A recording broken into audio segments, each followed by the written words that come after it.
He did a proper job, eh? Mate, I saw him laying on the ground and like on his story, and I'm just like, dude, what have you done? Like full just work gear. Yeah. Like he was not wearing motocross attire No at all. protective gear at all. And but that's typical farmer. Country boy. Yeah, exactly, yeah. I was just like, fuck, dude. And then like you see his leg and I'm just like, yeah, that's bad. That's bad, yeah. And then did he do his collarbone in as well? So he's got plates in that. Punching a lung? Yeah. Or deflated a lung or something like that. He's done all of it. Poor bugger, because he's a goer too, you know, like he's always busy and out there and doing it. And I did my heel it must have been 5 or 6 years ago. I shattered this heel into 4 pieces, and it still haunts me today. But I remember at that time just being like pretty much bedridden, couldn't put any weight on it or anything like that, and it just, mate, it does your head in. Yeah. You know, when you're that sort of person that's always constantly going. Yeah. Well, he was supposed to drive from his joint up to the NT to do like all his tours and stuff that he does. Yeah, that's not happening. Nah, and because he was saying like, so I guess, well, the podcast has started, but the reason we're sitting together is because he reached out to you on my behalf. Yeah. But I don't know him aside from him listening to the podcast. Well, he just said that the podcasts are good. You should, give it a chance sort of thing. So. Yeah. How rad is social media for that shit? Oh, unbelievable, yeah. We're just saying it's like who you know, not what you know. Yeah. And otherwise I probably wouldn't be sitting here today, but I'm glad I am. Yeah, no, it's cool. And you're a guy that I really admire and respect, not just for the bow hunting side of things, which is what you're most known for, but like I was saying before, I lived in America for a long time, right? And you just see fuckhead Australians that are like the flag for Australia. Yeah. And then you get compared on a daily basis as a person that like lives there and is not. Totally. And then I'm just like, fuck, that's not what we're like. Yeah. And then bam, Adam Greentree comes along and I'm just like, fuck yes, this is the Australia. Like this is the Australian dude that if there's got to be a voice out there, that's the fucking guy. Yeah, well, that's that's kind of what you are to me. Yeah. In that, that's good to hear. Yeah, it's funny because I've come across people over the years that aren't that stereotypical Australian, but as soon as they get a bit of limelight, they feel like they have to turn to that. Yeah. They turn it up. Yeah, and it's just putting us back into the convict era when they do it, you know.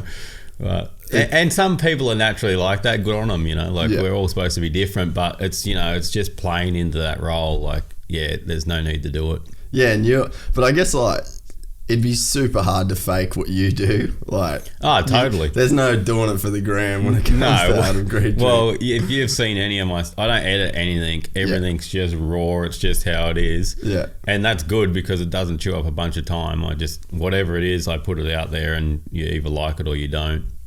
And I think it's a good way to be, and everyone gets to see, because there's a lot of stuff that sort of gets hidden in bow hunting and like like covered over and things like that, whereas when it's just raw like that, like then everyone knows like, it's not just the 2 seconds of there's the animal, you take a shot, the animal's dead. Like most hunting that doesn't happen. There's days and days on walking just to find an animal that you want to hunt. So it's not just the glory shot like you'd see in like an hour film based on hunting as such. So well, I think that's part of the appeal. And so I grew up in Cairns in North Queensland, and we hunted pigs and like shot roos and all that shit for our whole life, but it wasn't anything that I'd thought of until you popped up on my radar, and I was like, fuck, like kind of made me rethink the whole thing. And for us it was just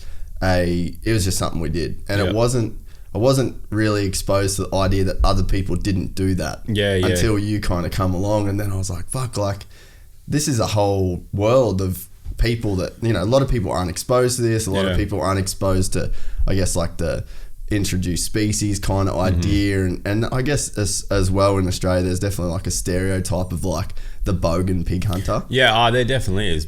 Like the Australian hunting culture is basically like, you know, just a movement towards feral eradication. You know, something that us taxpayers pay millions and millions of dollars into every year for the government to do, and so it's sort of pushed, you know, into Australia that, you know, you just go out there and shoot them up, and that's sort of that nice hunting, because I wouldn't call that hunting as such. You know, it's more just shooting and eradication. It's a job. And I grew up with that job as well, you know, living on rural properties. It was just, you know, it was part of the deal. You had to keep the numbers in check. And then, but now to me, it's a completely different thing. It is hunting, like that element is hunting, and it's going out there and pitting your skills against, you know, a wild animal, whether it be, you know, like Australia's got a bunch of feral deer in it. You know, there's pigs that you spoke about, goats, foxes, feral cats.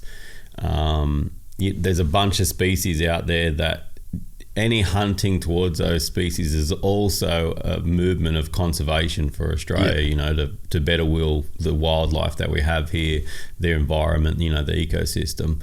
But it's just different than that with bow hunting, and a lot of rifle shooters now as well. I can't just talk about bow hunting where it's actually, you go out there and hunt, you know. It's like because it's still fucking hard. Oh, it's really hard. Yeah. But it's a complete, as well as a physical stimulation, a full mental stimulation, you know, to go out there. Like, we've done that since the dawn of man. Men have been hunters, you know. Well, we're still here because of hunting. Exactly. Yeah. So it's just a lot different than that, but you know, that is stereotypical Australian hunting, is, you know, on the back of the ute, you know, high powered rifles and shooting, you know, bang, shoot them up. Exactly. Go full western. Well, I mean, that's like the memories I have, man. Like, we'd be up the Cape, and like, because obviously being from Cairns, just straight up to Cape York, like every school holidays, I had uncles that were in the police force. So when you're a young copper and you're trying to make your way through, bam, you're in Arakoon. Bam, you're in County. So it's like, so we just be like, well, fuck yeah, we're going up there. But yeah, you just sit in the back of the police troopy and then jump out. There's a water hole. There's 40, 50 pigs there. It's just bang, let's go. But I guess it was really cool for me to see, I guess, when you kind of popped up on my radar through like Cam Haynes and Rogan, that it's like, fuck, this is a dude really carrying the flag. Like, I can be super proud of this dude as an Australian. And it was just, for me, the way that I just see so many dickheads at the tilted kilt just being like, you. And I was like, oh, mate, this makes us look like wankers. So, to have that guy. And then I'd have a lot of people, like, especially after your first podcast with Joe. Everyone was like, do you know Adam Greentree? Do you get that actually too when you're in the States and people are like, oh, they've got a friend in Australia, and they're like, do you know such and such? And you're like, it's a pretty big country, hey? But I had so many people that were like, do you know that Adam Greentree? And I was like, why? Why would I know him? But everyone was like, man, are all Australians like that? And I was like, unfortunately, no. But if we could move towards a society or people that were more like you guys, I'd be stoked. But it's like, you know, flying the flag for, what I think are the kind of the best parts of Australia. It's the outdoor lifestyle. You're like really open about your family values, which I think is really cool as well, especially in like the whole Instagram world, and people sort of can get kind of weird on there. But it's just like, it's just the values of what, to me, like what a good Aussie should be. Totally. And I think a lot of guys have those values, but a lot of people don't want to show it. You know, they feel like it's letting their guard down, which I just let it down, like it is what it is. And but I think most people hold those values, and you know, it's just a matter of showing it, like, hey, it's okay to look, I love me family, like I'll do anything for them. You know, it's, you know, be a good dad, be a good husband, you know.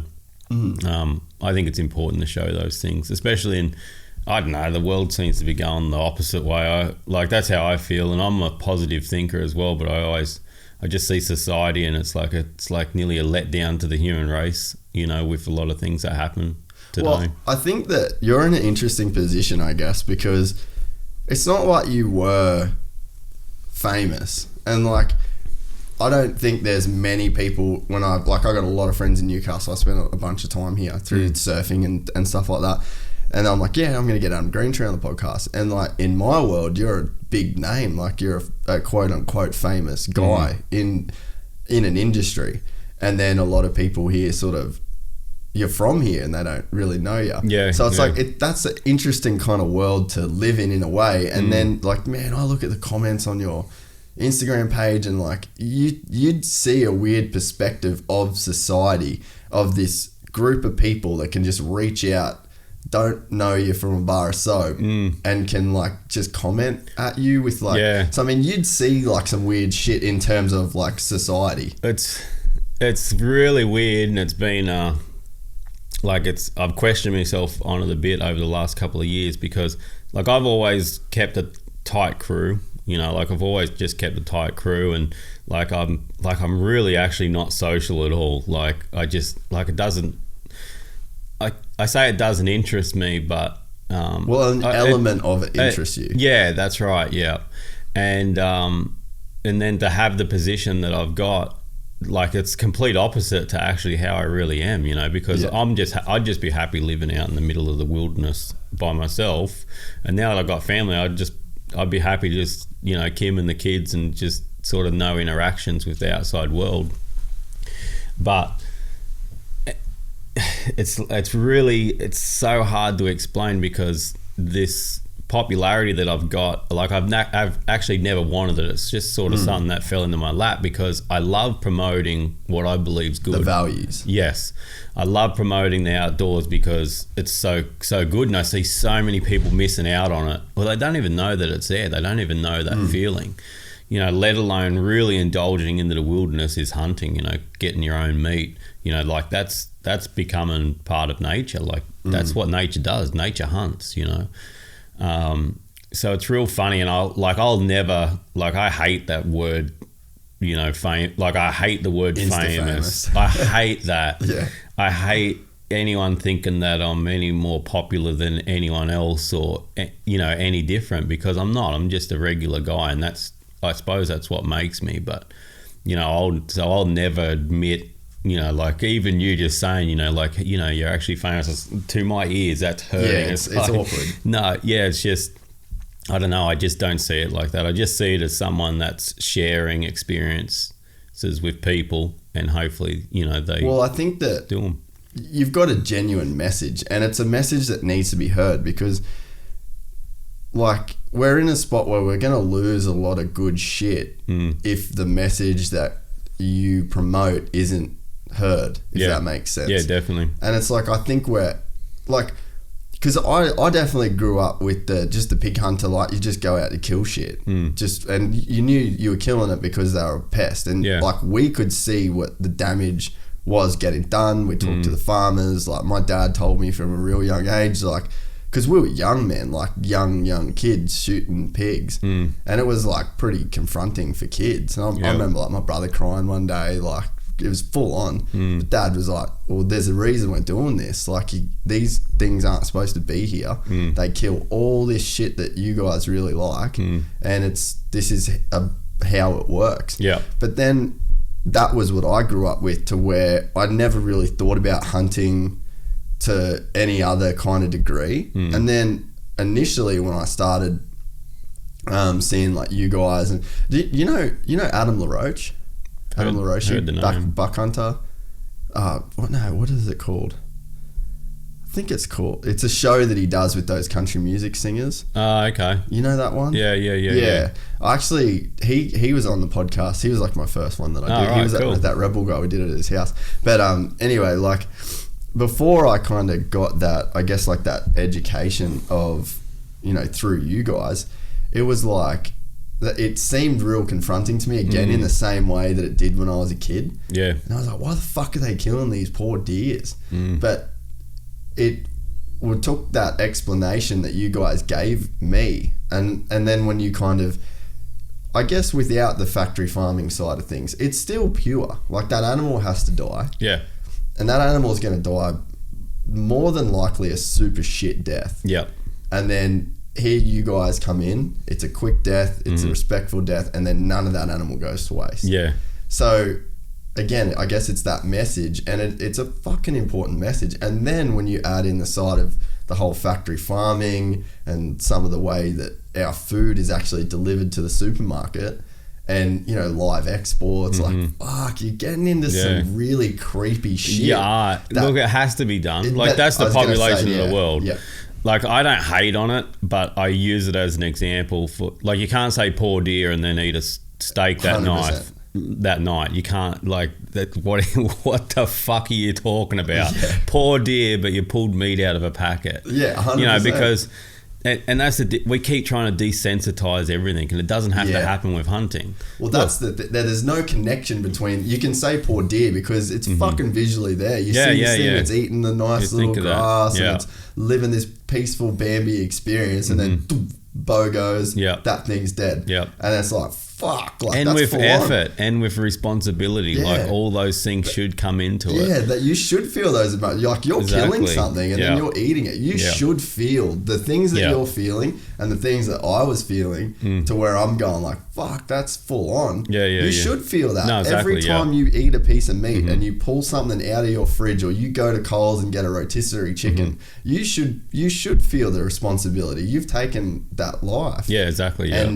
And I guess it is that ignorance is bliss. And I think that what you guys do does conjure those emotions for people that don't want to feel those emotions. They just want to go to fucking Coles. No, they just want to get a rotisserie chicken. Yeah, they don't want to think about it. That's full desensitization from where meat comes from. And like I've had it, like I've been doing this for a long time now. And the amount of times that, the perfect example was I was talking about hunting with a work colleague, and we're at like a bar, and he just ordered a steak, and he was cutting up a steak, and when the conversation sort of got to him, he's like, oh, I'm just more of a live and let live person, you know, like I don't see any reason to go out there and, you know, go hunting. And I'm like, dude, you're cutting up, that's an animal, you're cutting up an animal right now. Like, what the hell are you talking about, you know? And it's just that's how desensitized they don't even think about it. It's not even a thought process. And I went in to like Woolworths or one of the grocery stores the other day, and I was walking past and I was taking photos. I was trying to work out what's the prettiest packaging they can put meat in. Like, they put it in such packaging that it doesn't even register that it's meat anymore. Like, one of them's got like cartoon cows on it, like frolicking through a paddock, and like that's like there's a carcass underneath that. Like there's a dead cow in there. But that's how they're selling it, you know. And like a part of me is like, oh, well, that's fine. Like, and because I'll buy packaged meat sometimes as well. If I run out of venison or wild game in the fridge, I'll go out and buy packaged meat. But what hunting's done is, whenever I buy meat, I never just look at it as food anymore. I realize that's an animal. Like an animal died for that to get there. Yeah, you know. But that's where the human race is at. You know, that's the population. Like, not everyone could go out and hunting. That would be insane. Like, we're past that now. But a beautiful way for select people, you know, well, not select, but whoever chooses, is to go out and hunt your own meat and realize that and have a connection with it. And the understanding that comes with doing that it's a complete and forward. It seriously it's freed my mind and, you know, body. That's how it's like nearly spiritual.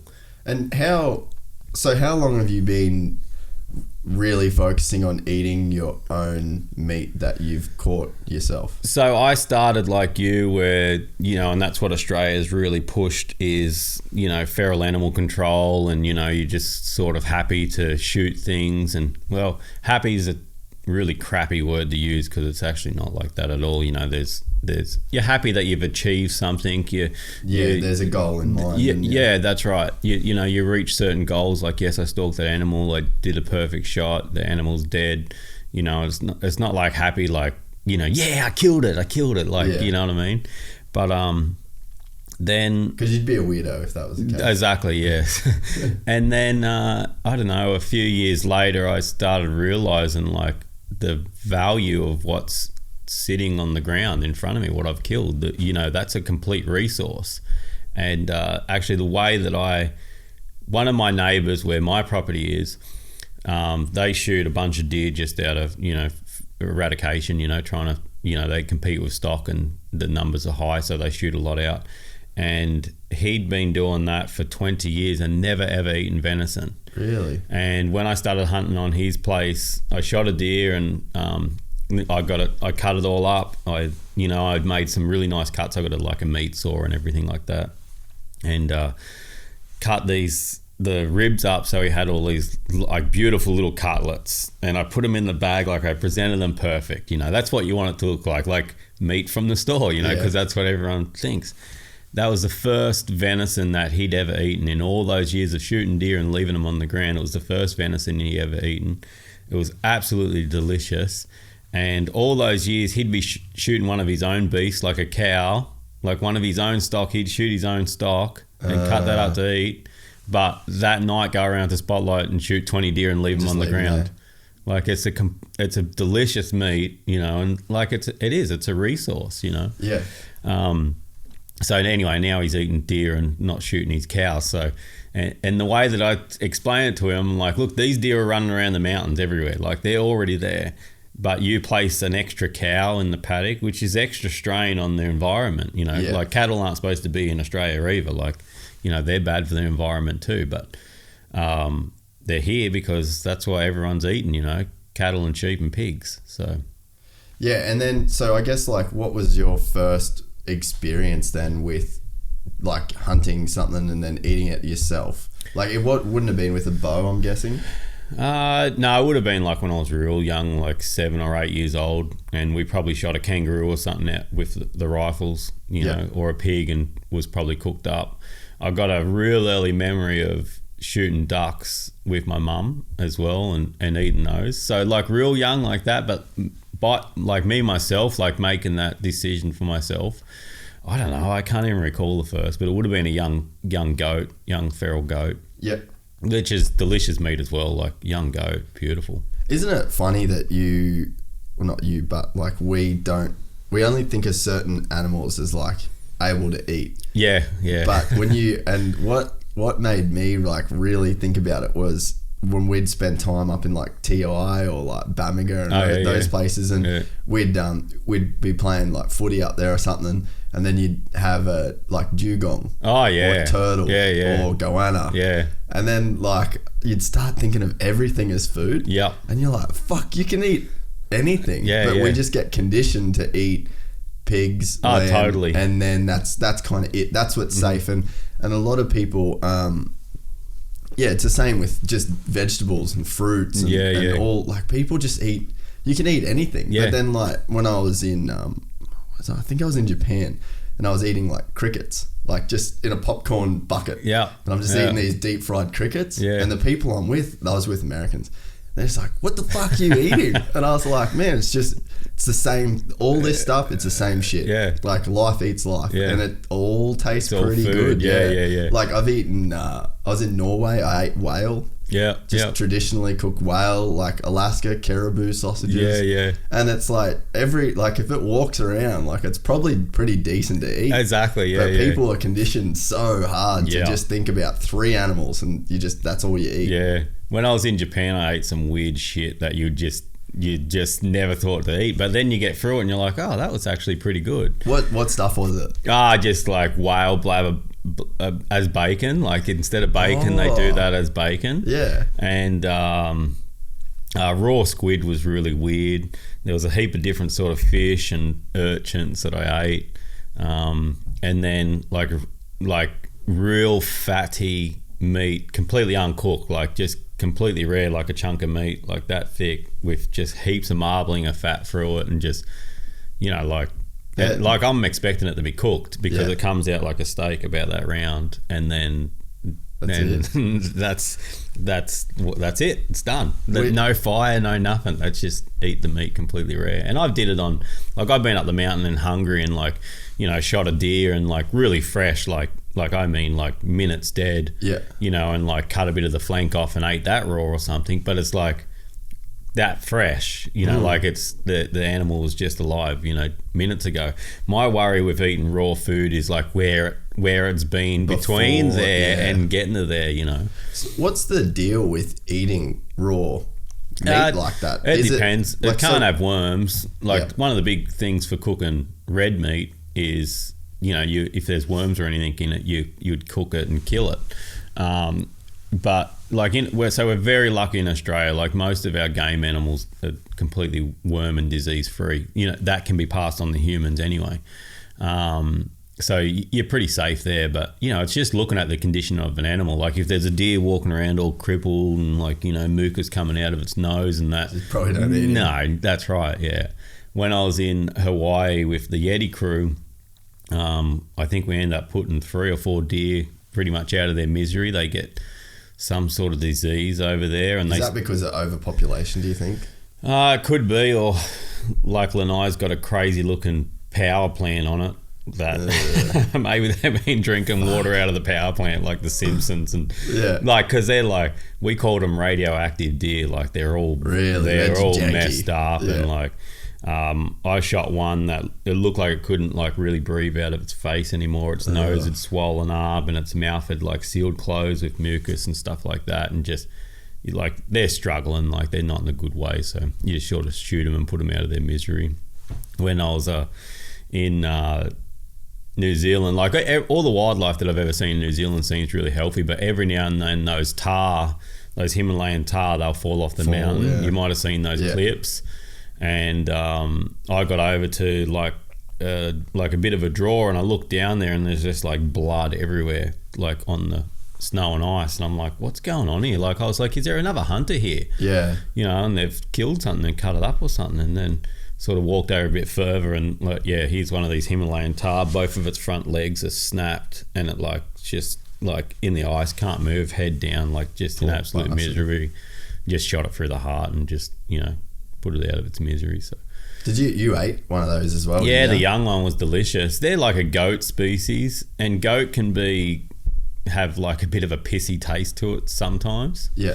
And I shot a young one. It was delicious, mate. It was. I still say it's like, I say this every time I eat something in the bush though, because you're starving. So but it was the best meat that I've ever eaten. Really? Yeah. I just sewed it on a stick with a bit of fat between each like bit of meat that I put on the stick, and just cooked it like slowly for like an hour and a half just over the coals, and it was the best. Yeah, there's definitely something to be said about eating when you're like really hungry, and I'm not talking like I've been busy at work and I haven't had lunch and then I'm having a late dinner. Like, that's not really hungry. You know what it makes you realise? We're all just fucking pigs, mate. Yeah. Because there's so much flavour in today's society, which is friggin' awesome, don't get me wrong. But it's also really bad because it starts wrecking all those natural tasting things. Yeah.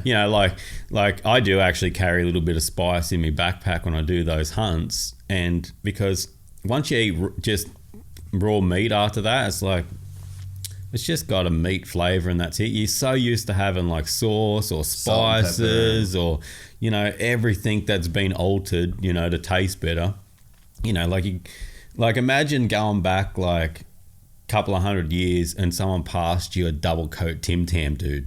Oh. Like you'd take a bite and you'd like seize up and like flip out, you know what I mean, and probably get a friggin' boner at the same time. Like that's how far like the human race has come. They used to like kill people over salt and shit. Exactly. Wars over spices. Yeah, imagine what they would have did for a Tim Tam. I had like a real gnarly kidney surgery, and after that I just sat on the couch for like weeks. I couldn't do shit, and I have to be doing something, so I had to make something to do out of this bullshit of just laying on the couch. So I went like gnarly keto diet, and I like no carbs, no sugar, full just cold turkey, and I did it for about I'm thinking maybe like 8 weeks. I did it, and then I flew back to the States and started work, and we were up in Lake Tahoe. We were hiking, like doing this film shoot for Red Bull, and all we did was we shopped at Costco. So we dropped like $700 at Costco. Awesome. So like you can imagine how much food that is. But it's all just shit. Yeah. Like just fucking Twinkies and donuts and muesli bar, like just sugar, carbs. Like that's all it was.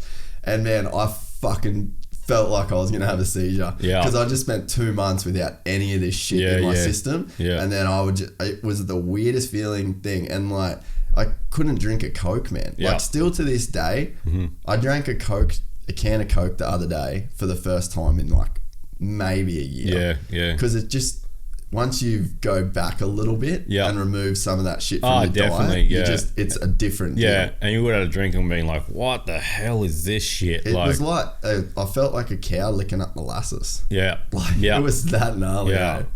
I'll do these big like wilderness hunts where you have very limited food. So most of it, like your day is you walk past berries, you pick the berries, you eat them as long as they're safe to eat. You'll pick the berries and you'll eat them. You'll see like a dusty grouse or something like that. You'll shoot that and you'll eat the grouse, which is just like a little, bird, like a big fat pigeon. And those things start like running out of your system, like all those flavors and stuff like that.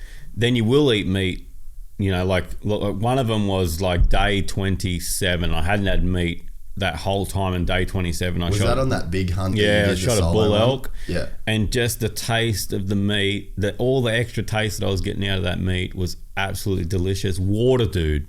I forgot how good water tasted because I've been putting so much, I just haven't had plain water like that for so long.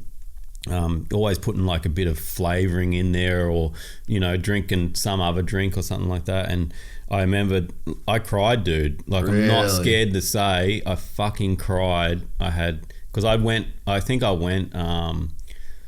17 hours, like a hard 17 hours of any water, because I couldn't find a water source, and I found this little trickle out of the mountain.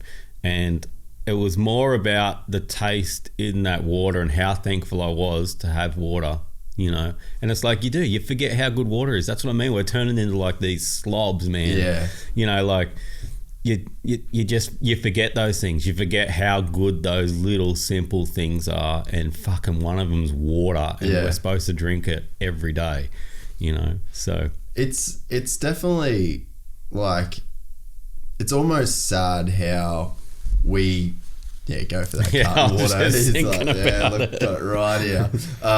It's almost sad how we take that stuff for granted. Yeah. And people like, especially in the whole, like, you go back to the Instagram world where people like posting motivational quotes, happiness quotes, all this bullshit. Yeah. And it's like, if one sip of water can make you that happy. Totally. And there's a person on Instagram posting a quote like trying to find happiness. Yeah. It's like, there's a guy out there that's just found extreme euphoria in a glass of water. So go and figure out how the fuck to get that back, because once you can be thankful for a drink of water, like, geez, happiness can't be that hard to find, right? No, that's right. It's like people are focusing on the 98% of shit that doesn't really make you happy, and there's this 2% out there that if you really focus on that real simple 2%, you'll find that thing that you're looking for.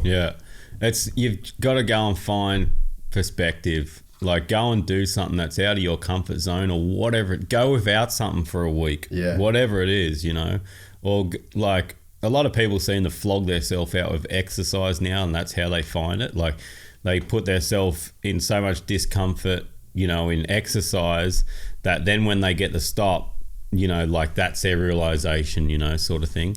Mine has been like just going, like, I want to go to the places that are unknown to me, like, that's my challenge. Like, go to somewhere that I'm going to feel like I'm out of my comfort zone, go to somewhere that I feel like shit, sort of thing. And sometimes that's living out of a backpack, sometimes that's, hunting in the extreme heat of the Northern Territory, or freezing cold of the Alps of New Zealand, or whatever it might be. But and I've been the person, without doing that I don't take shit for granted. Like, I'm stoked about a phone, you know, like, when you think about it, like, how amazing is that little bit of technology. I hate it as well because it seems to control a lot of lives now, but whatever it is, like, I still turn a switch on at home and be like, fuck, that's cool. What? Like, I still freak out over a camera or a video camera, dude.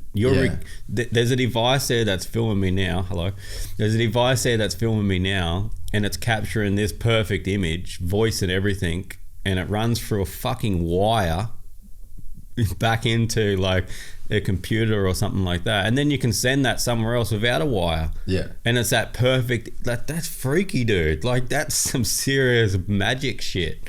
You know, there's so many miracles in life that are just overlooked now. Yeah, I think that's the thing is like people aren't really looking for them. And I think like, I mean, I've said it a bunch of times on the podcast. I get on my positivity rant and like, you can fucking like, but really, man, there's two perspectives in life. There's positive or negative. Yeah. And you can cultivate those in your mind because it's a subjective reality. Like positive and negative might be this hard line thing to you. Like I just broke my leg on my fucking WR, like life's fucked, blah, blah. Or it can be like, you know what, now I get a chance to read some books that I wanted to read. Right. And it's you can cultivate that. Yeah. It's just easier to wallow in 100%. self-pity, and it's easy, and it feels better to like feed your own ego and self-importance of like, you're the center of the universe. And I think that people do forget that perspective is something that is totally up to you. Yeah. There is no such thing as a hard perspective because someone could think that water is just nothing and it's just should be given to them and there's nothing. But then you've been in a situation where you've been so fucking thirsty that water is just like a godsend. Oh, totally. And like a full experience that you've been given, and then you can take that into everyday life. Like there's two people given the same water, two different perspectives. Totally. So it means that you can control it. Yeah. I hate the thought that anyone's going to waste their life being negative about anything, you know, and it's just the sucky thing about being like that bow hunting image in Australia is you're always at the forefront of everyone's mind to be negative against. Yeah. So it's like I'm constantly shutting that out. Like that's what I mean. Like I like to keep a tight crew. Yeah. But with my social presence, I can't. You know, there's a whole bunch of people that get to talk shit about me if they want, post whatever they want, and you end up being the target for those sorts of things. So, but it's just cutting that out. Like if say I'm walking down the street and someone starts talking negative, I can just simply walk away from them, you know. And it's the same within your life. Like I love these you know, you can't just cut people out of your life like that, and then there's the dude holding a massive knife, like, you know, like, yeah, watch me. You can do that. Doesn't matter if it's family, friends, someone that you've known for your whole life. If they're negative towards you and it can't change or it doesn't change, you can just simply brush them to the side. It's as simple as that. And same with social media, you know, like I've done that a lot where you'll just see there'll be a certain person that just constantly talk and shit about you, or not even you, just something else, you know. And it's just like this, you don't have to do that, you know. But a lot of the times you can't change those people. They're just stuck in it, and you just got to branch yourself away from them. It's definitely sad, especially like, I mean, dude, I struggle massively with coming against people that I just want to shut out of my life. And I just had something recently where I forced to be around a person that I just can't gel with. And so like I left school, I bought a camera, and that's been my life. I made it work. And if there was someone I didn't like working with, I never worked with them again. Yeah. I've never really had to be in that forced environment where you've got to swallow your pride, not say the things that you actually really want to say. And then I'm like starting to come up against that a little bit with some stuff. And I'm just like explaining to said person, and I'm like, you don't get it. Like in my life, I do the hard cutoff.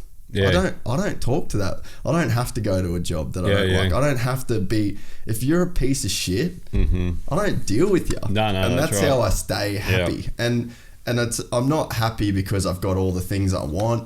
I'm not happy because of financial security. I'm not happy because of all the material things that you kind of get told that's why you will be happy. I'm happy because I can cut people that are fucking losers. Yeah, surround yourself with nice people, not cunts. Dude, it's such a simple formula. But I think, man, that's maybe like part of the problem is people can't just cut people out of their life because they have to go to a job or they've got a, you know, like... Oh, totally. They've got all this shit. That's when it comes down to a lot more mind control, where you're just like, you're mentally ignoring that, you know, those conversations, those sorts of comments and stuff like that. You know, I've seen it seems to be getting worse and worse. It's like Australians, I hate talking bad about Australians, and I'm not roping everyone in, but typically Australians are the worst at it. Like wherever I've been in the Crab in a world, bucket. oh my God, tall poppy syndrome, like you wouldn't believe. And anyone with any sort of popularity is gonna get their share of it, you know, and it's just knowing how to deal with it. Essentially, those people are trying to wreck your life, but there's no use trying to wreck their life back. You know what I mean? Because that's just breeding it in your own mind and, you know, your own heart, you know, having that sort of hate. So it's a difficult one, and that's the sucky bit about how social everything is now. Yeah. You know, like everyone gets that little bit of input, you know, and it's just learning how to shut that out. Well, that's what you said, go and live off the land. Totally. Yeah. But what do you think, why is it about Australia? Like growing up in Cairns, we called it deadly buggers. Okay. So it was like deadly bugger syndrome. And then there would be all those people that would be like, oh yeah, he's just a fucking deadly bugger. He thinks he's better than everyone. Like, yeah. Because, you know, you get to a level of like, all right, me, why should I have a podcast? Why should I think I'm good enough to bloody have all these people and tell why am I fucking, you know, look, he just thinks he's such a deadly bugger. And it's like, fuck, why do we do that shit? Don't know. I know you can't win against it though, because you know, it's a little bit like you know, I had one the other day, and there's a shot show down in Sydney at the moment.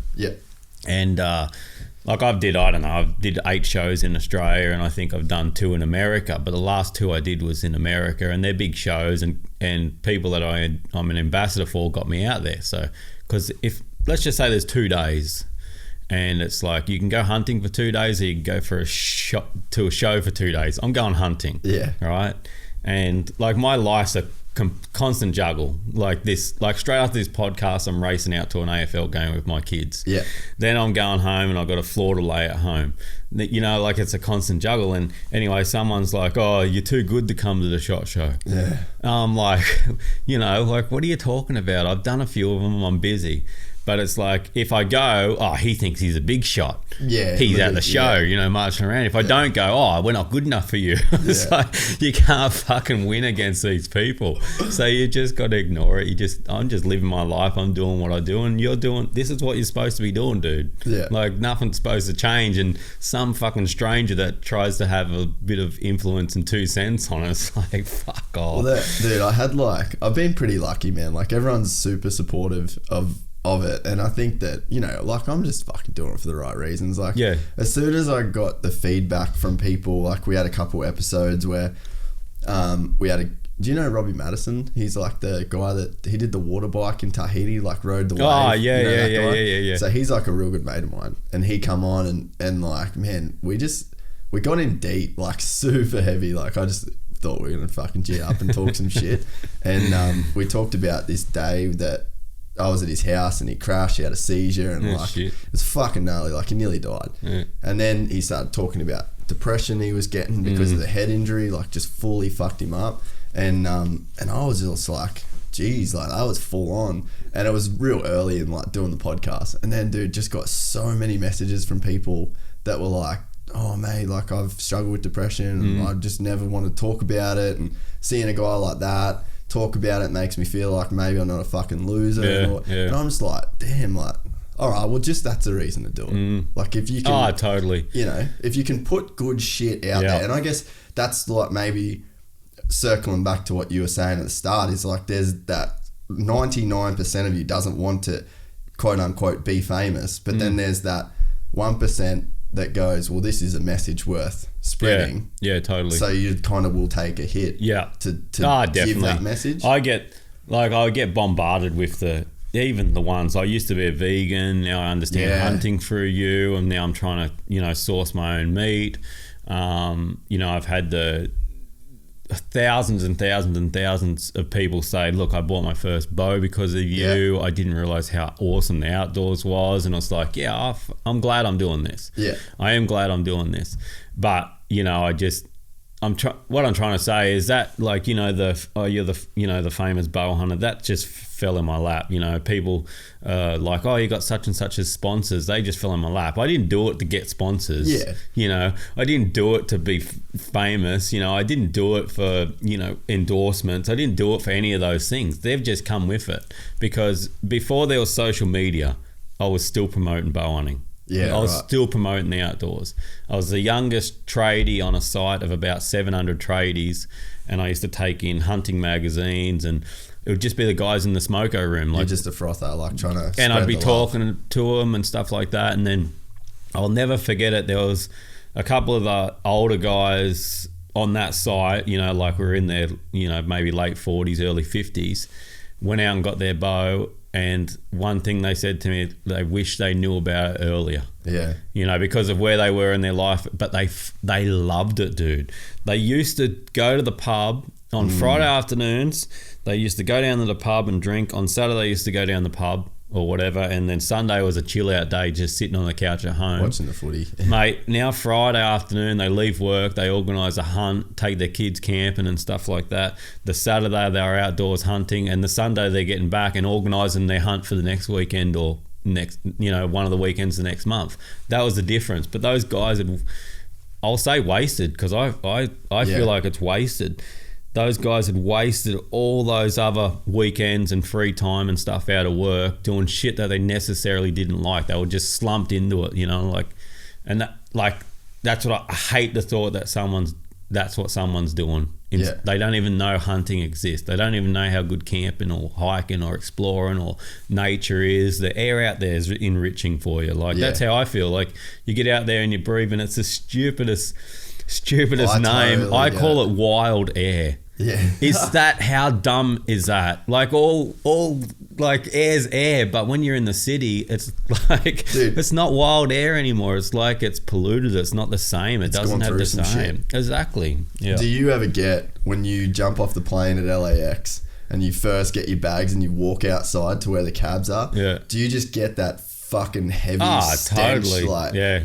Oh man. And I'm not shitting on America, but God damn, I hate that. I get off the plane and it used to depress me. Like, when I went back there, I'd feel sad. Yeah. Because I'm breathing in this shit. Totally. I could taste it. I could smell it. Just felt like, well, it's even a lot better than it used to be, because they brought in like a Clean Air Act or something like that. They did. Yeah, but it's still like horrible. Yeah, totally.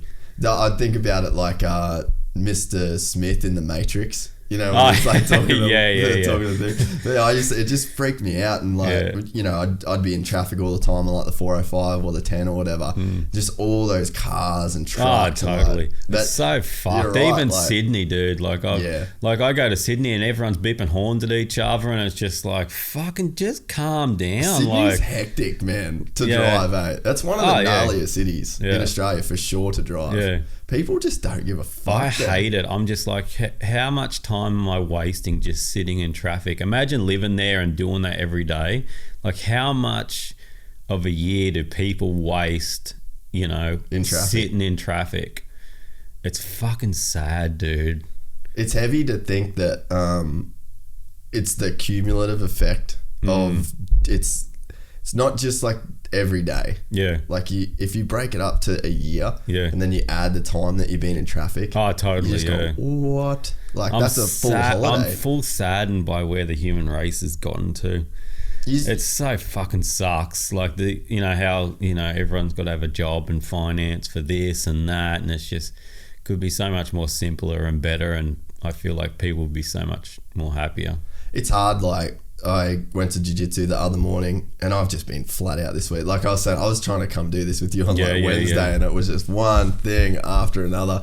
And I got to jiu-jitsu in the morning, and I said to one of the boys, I hadn't seen him for a bit, and I was like, what's happening, mate? And he's like, fuck, man, can't do this because I'm have to be at work to pay to do this. Yeah. And I was just like, fuck, like, how shit is that you're going to work to pay for the thing that you want to be doing? Yeah, and it's like so many people are caught, and it's like that whole more money, more problems thing. Yeah. Like, if you it's all good to have like the nice house, the nice car, the nice boat, but like you start stacking up them payments, all of a sudden you can't leave. Oh, totally. Because it's like, how do you afford to go anywhere? I did the opposite, where I was making good money, like started my own business, but I was broke constantly because I was spending it all on going away from the business and enjoying life. You know what I mean? So it's like, it's really weird, but it's like, yeah, no, we've got a really good business. It's going really well. I don't have any spare money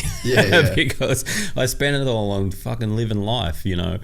But it's so hard today to find like somewhere where you can make that extra money so you can step away. Like that's, you know, there's so many just 9-to-5 jobs just making the week, you know, just making the week work financially, you know, each week. You know, it's hard to find that. You know, and then you get so caught into it where you are going to make good money, but then you can't step away from it, like your mate said, to do what he wants to do, you know. Yeah, it's definitely, it's where we're at though. But I guess it's like, it's the same thing about like why we all have to eat that packaged meat. Oh, totally. Because you've got there's no time to go hunting and get your own meat. There's no, like, that's just where the human population is, that we just have to have fucking mass slaughterhouses and stuff like that. And it's like, I've worked in them and it's not a great environment. I worked at How was that? Dubbo. I didn't like it. Yeah, you know, like it sounds funny as well, but I'm still like, I'm super sensitive about killing an animal. You know, it's not something that I just like, you know, I'm desensitized to. And then working in a place like that where it's like mass killing, you know, like, you know, 700 sheep hanging upside down coming down a line, and that actually pushed me more towards harvesting my own meat as well, because there was, I think there was 400 people on a chain, like a chain's like where the dead sheep comes through, and everyone's got a certain cut or whatever they do. Yeah. That's just on the slaughter floor. That's before it starts getting cut up for packaging. It would go past 400 people. So 400 mouths, you know, 800 like hands. Breathing on it and shit. Exactly. You know what I mean? And then your meat gets to a section where it goes in the packaging. But I would say the kill, because a lot of people talk down on the kill process of how they, you know, kill a sheep, but it's actually, I looked at it as quite a humane method, how it's done. How do they do it mostly?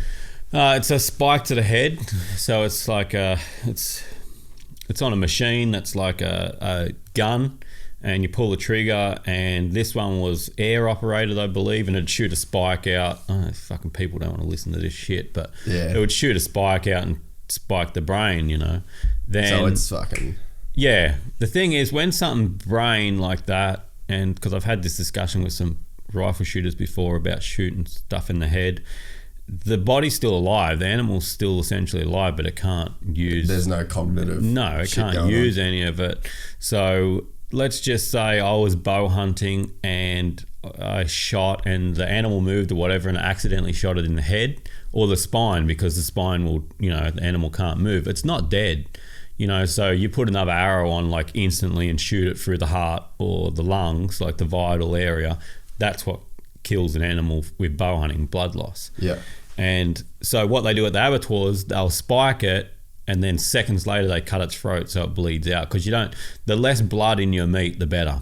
Yeah. And so within seconds, like, the animal's life ended, you know, and I wouldn't say it's definitely not as peaceful as like hunting, because what happens when you're bow hunting, to start with, the animal's got no idea you're there, so there's no idea or stress that there's danger. Exactly, yeah. Then you shoot it and they don't run as in like, oh, I've been shot. They run as in just to escape. No different than going, oi, and it runs off. Yeah, right. So you'll shoot it. Your arrow's very sharp. Have you ever cut yourself with something sharp? You don't even know you cut. Nah. Until you see the blood and you're like, oh, shit. Yeah. You know what I mean? And I'm sure there'd be a certain amount of like adrenaline too that would get released to where it goes numb, takes right? over. Yeah. So, and like it takes seconds, like a shot through the double lungs or the heart, like they're down within seconds. So the animal runs off, and many cases I've seen the animal will run off and then stop and look back like, oh, what like they'll stop to like now I'm at a safe distance. Like what danger was that? And then they'll like when people get like bitten by a mosquito and then they like hit and then they're like, what the fuck was that? Yeah, like yeah, a bug, yeah, you know? yeah. And so they'll look back and be like, what was that? And then they'll fall over, go unconscious, dead. You know, so they don't. And I've seen animals shot that lift their head up because they hear something or you know, and they don't even know they're shot. And then they put their head back down the feed. Cause they don't even know and then fall over, you know. That's wild, eh? So it's definitely not as peaceful as hunting because, you know, these sheep or cattle are pushed through a race and things like that. But it's like sort of what they, not say what they know, but it's sort of what they don't know. So they're just, you know, look, that's it. I'm not hating on it. That's why I'm trying to explain it a bit better to the audience. It just is what it is. You shouldn't eat meat, you know, without knowing. No, but you shouldn't eat meat without knowing. Like, especially the part about, it was an animal. Like, the value of a deer and a cow and a sheep and a pig, they're all exactly the same shit. They're all animals, you know. There's pigs are ugly, just shoot them. No, what the fuck are you talking about? It's still an animal. Like I don't see it any different than, like, I wouldn't kill like a gecko or something in my house. It's still an animal, you know. Like, and there's so many people that are like walking around fly spray, like just like killing every insect there is. But hunters are barbaric. Well, it's even like just driving here. There's just kangaroos on the road everywhere. There's foxes on the road, possums. Like shit just gets carved up. It's a part of being alive. Is that at any point you could die. Exactly. And it's those, you know, those same people that they'll hit a kangaroo in their car and like how many of these people stop to check a Joey's in the pouch? No, that's right. Or, you know, so it's like, do you really care? No, or is this an easy way for you to clear your conscience? Yeah, exactly. By having a dig at the guys that are doing this, is it that moral grandstanding? The other thing is the world's fucked. If without death, the world's fucked. Let's just say tomorrow we work out a way that nothing ever has to die again. The world's gonna die. If nothing dies again, the world's gonna die. That death is how the world's feeding. Like the world's the ultimate predator, 100%. Like everything dies and goes back into the earth, you know. So it's the only way the earth's gonna keep being what it is with death, you know, fertilization back into the earth for growth. It's, you know, insects, parasites, all those things, even the things we don't think about, like parasites. Oh, fuck that, you know, like we don't want parasites. If we didn't have parasites, there'd be no breakdown, you know, there'd be no, what I said, fertilization to the earth. Like that's all, death is just all part of this whole system. You know, I just want to hang on till I'm about 80. I'm happy, you know. But it's just with the videos that you posted about killing the tar that were fucked up from falling. Like, I think that was definitely like heavy to see that whole thing, because it wasn't like say for people like, I've got my head around the fact that you're out there and you're killing for meat and all that sort of stuff. But then it's like, that was the reality of like, well, if you're not there taking that animal and eating it and whatever, that poor bastard would have just sat there for how long? Days, And just this like, but that's happening right now. Yep. There's some tar that's just fallen off a cliff, and that poor bastard, like, it's just how it goes, and it does suck, but like, we're you know, we're in a nice soundproof studio in Newcastle, and it's easy sort of not to think about it, but it's like, you know, you bring that to people's attention. That's right. And being a hunter brings that to your attention because you see those sorts of things, you know, like everyone's like, let's just say someone, like even the farmer that shoots the deer and it's like, it's such a waste. It's such a waste to who? To us, because that's a really ignorant, selfish thing to say, because it's not a waste at all. You never walk into the bush and like a deer that died last year is still sitting there. No way. It's completely faded out. There's white bones on the ground that there's still parasites in working and living off and thriving off. All like, there's no such thing as waste. There isn't. There's waste to humans, but there's really no such thing as waste. Not when it comes to meat, not when it comes to, you know, organic material like that. It's all recycled back into the earth. And then, so someone said, I got a lot of hate when I shot I shot a fox, or it was either a fox or a wild dog. Yeah. And I got a lot of hate. Did you eat it? No, I didn't fucking eat it. Oh, well, then that's a waste. Why'd you shoot it for? I shot it because it's a predator and they don't have any other predators and they need controlling. Yeah. Fucking human being. I'm a predator. Like, that's just what it is. And I don't mean predator in like a savage, angry way, you know, like red mist. I just mean that's part of the fucking food chain. I just mean that's part of the cycle when I say predator. But, you know, you go back, the fox isn't there anymore, or the wild dog isn't there anymore. It's the same. All those parasites, the birds, you know, it's scavengers, beetles, everything, use that and ate from it. There was no waste at all. How was that New Zealand trip? Because I guess that's sort of like how I reached out. Is you're like, oh, I might talk about it on a podcast. And I was like, oh, maybe you can talk about it on this podcast. Because New Zealand, so my mate Brett Ives is my version of you. Yeah, okay. He's my friend that's Adam Greentree. Yeah, right. He's the fucking biggest legend of all time. Yeah, right. He actually texted me some questions I got to ask you. But I said to him, I was like, because I mean, I'm super busy as well. Like, I've probably got too much stuff that I like doing. But I just said to him, I was like, fuck, because he's got a property up in the Gold Coast kind of hinterland, and he's got like a 5K target. He's just rifle hunts, and he's got a 5K loop up through his mountains behind his house, and he's got tin plates up on trees. So he simulates the hunt, got the full big backpack on. He goes up, he's got his rifle, gets in a position, bang, hits that target up to the next target. He's keen. Yeah, he's a legend. Yeah. And but yeah, so I said to him last time we were up there riding, because he's got a motocross track at his house as well. So we go up there and ride bikes, and he's like, "Fuck, mate, I'm keen," because we're doing a trip to September at the end of the year to ride motocross in New Zealand. I said to him, and I mean, I haven't been hunting since I was a kid, and I said to him, I was like, fuck man, like maybe let's do the motocross thing that we're going to do. And I was like, let's spend 5 days backpacking through like what you do. Yeah. And I was like, if it's gun, I've only shot a bow a couple times, and I said, even I take a bow, you take a rifle. If I fucking miss, then you can get the country, the terrains.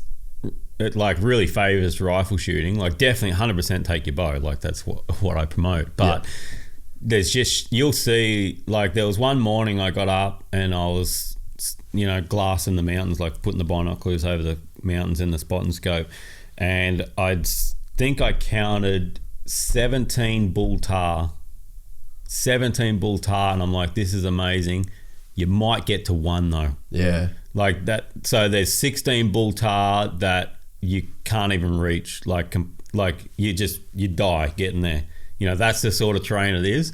But with a gun, you can pick them on a certain slope where you'll shoot it, and then they can fall down. Yeah, and that's what a lot of the good guides will sort of practice and preach. You know. Yeah. So it is favourable to rifle shooting, but you know, you definitely got to take the bow. It's like that's what the challenge is. You know, that's freaking awesome. I got a mate of mine in because I was like, man, I'm a rabbit hole guy, so I'm just like fucking and there it goes. I'm out.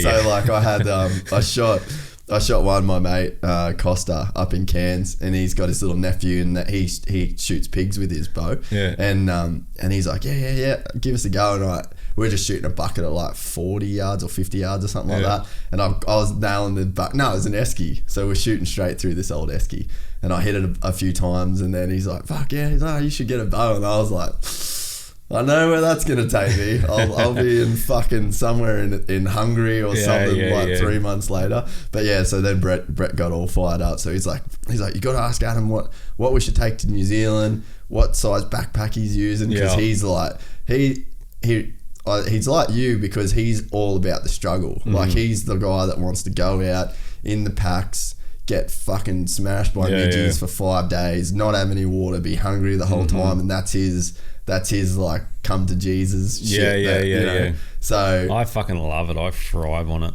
Just what you just said then, you know, like get right out of your comfort zone. You get so far out of your comfort zone, and because you love it, because you're passionate about it, that it becomes not out of your comfort zone at all. Yeah, it becomes the place you need to get to. Exactly, you know, and so that's what New Zealand was this year. I just did a little bit of research on a couple of areas that I could walk into and get into, places that had tar. So where did you start? I started like on the Landsborough side, so South Island, New Zealand, beautiful, and like, you've been over there a couple of times? Every time I've gone to go over, I've done a Nick Joyce and pumped myself. Yeah, right. So like I had a Yamaha was going to fly me out for a new bike test. They did a new bike launch. Done this collarbone. Oh shit. And then there was a Supercross race that I was supposed to go and cover. Done this collarbone. Fuck. So like right before September, I ain't doing shit. Yeah. I'm gonna fucking wrap myself up. But I haven't been over there. I'm the same. Whenever a big hunt's coming up, like, don't break a leg now. Any other time of the year, like whatever. But do whatever, just die after this happens. Yeah. But so New Zealand's got their shit down pat. Miles of public land, like insane amounts of public land, all beautiful, like all fairly accessible if you're fit and can walk in. Docklands is like Docklands is their public lands, but also their national parks over there. You can hunt in the national parks. So you go online, you apply for like a hunting permit, and like I'm used to getting to the point where you put your credit card details in and they smash you for that permit. And then the number just comes up, your permit number. And I'm like, where do I pay for this?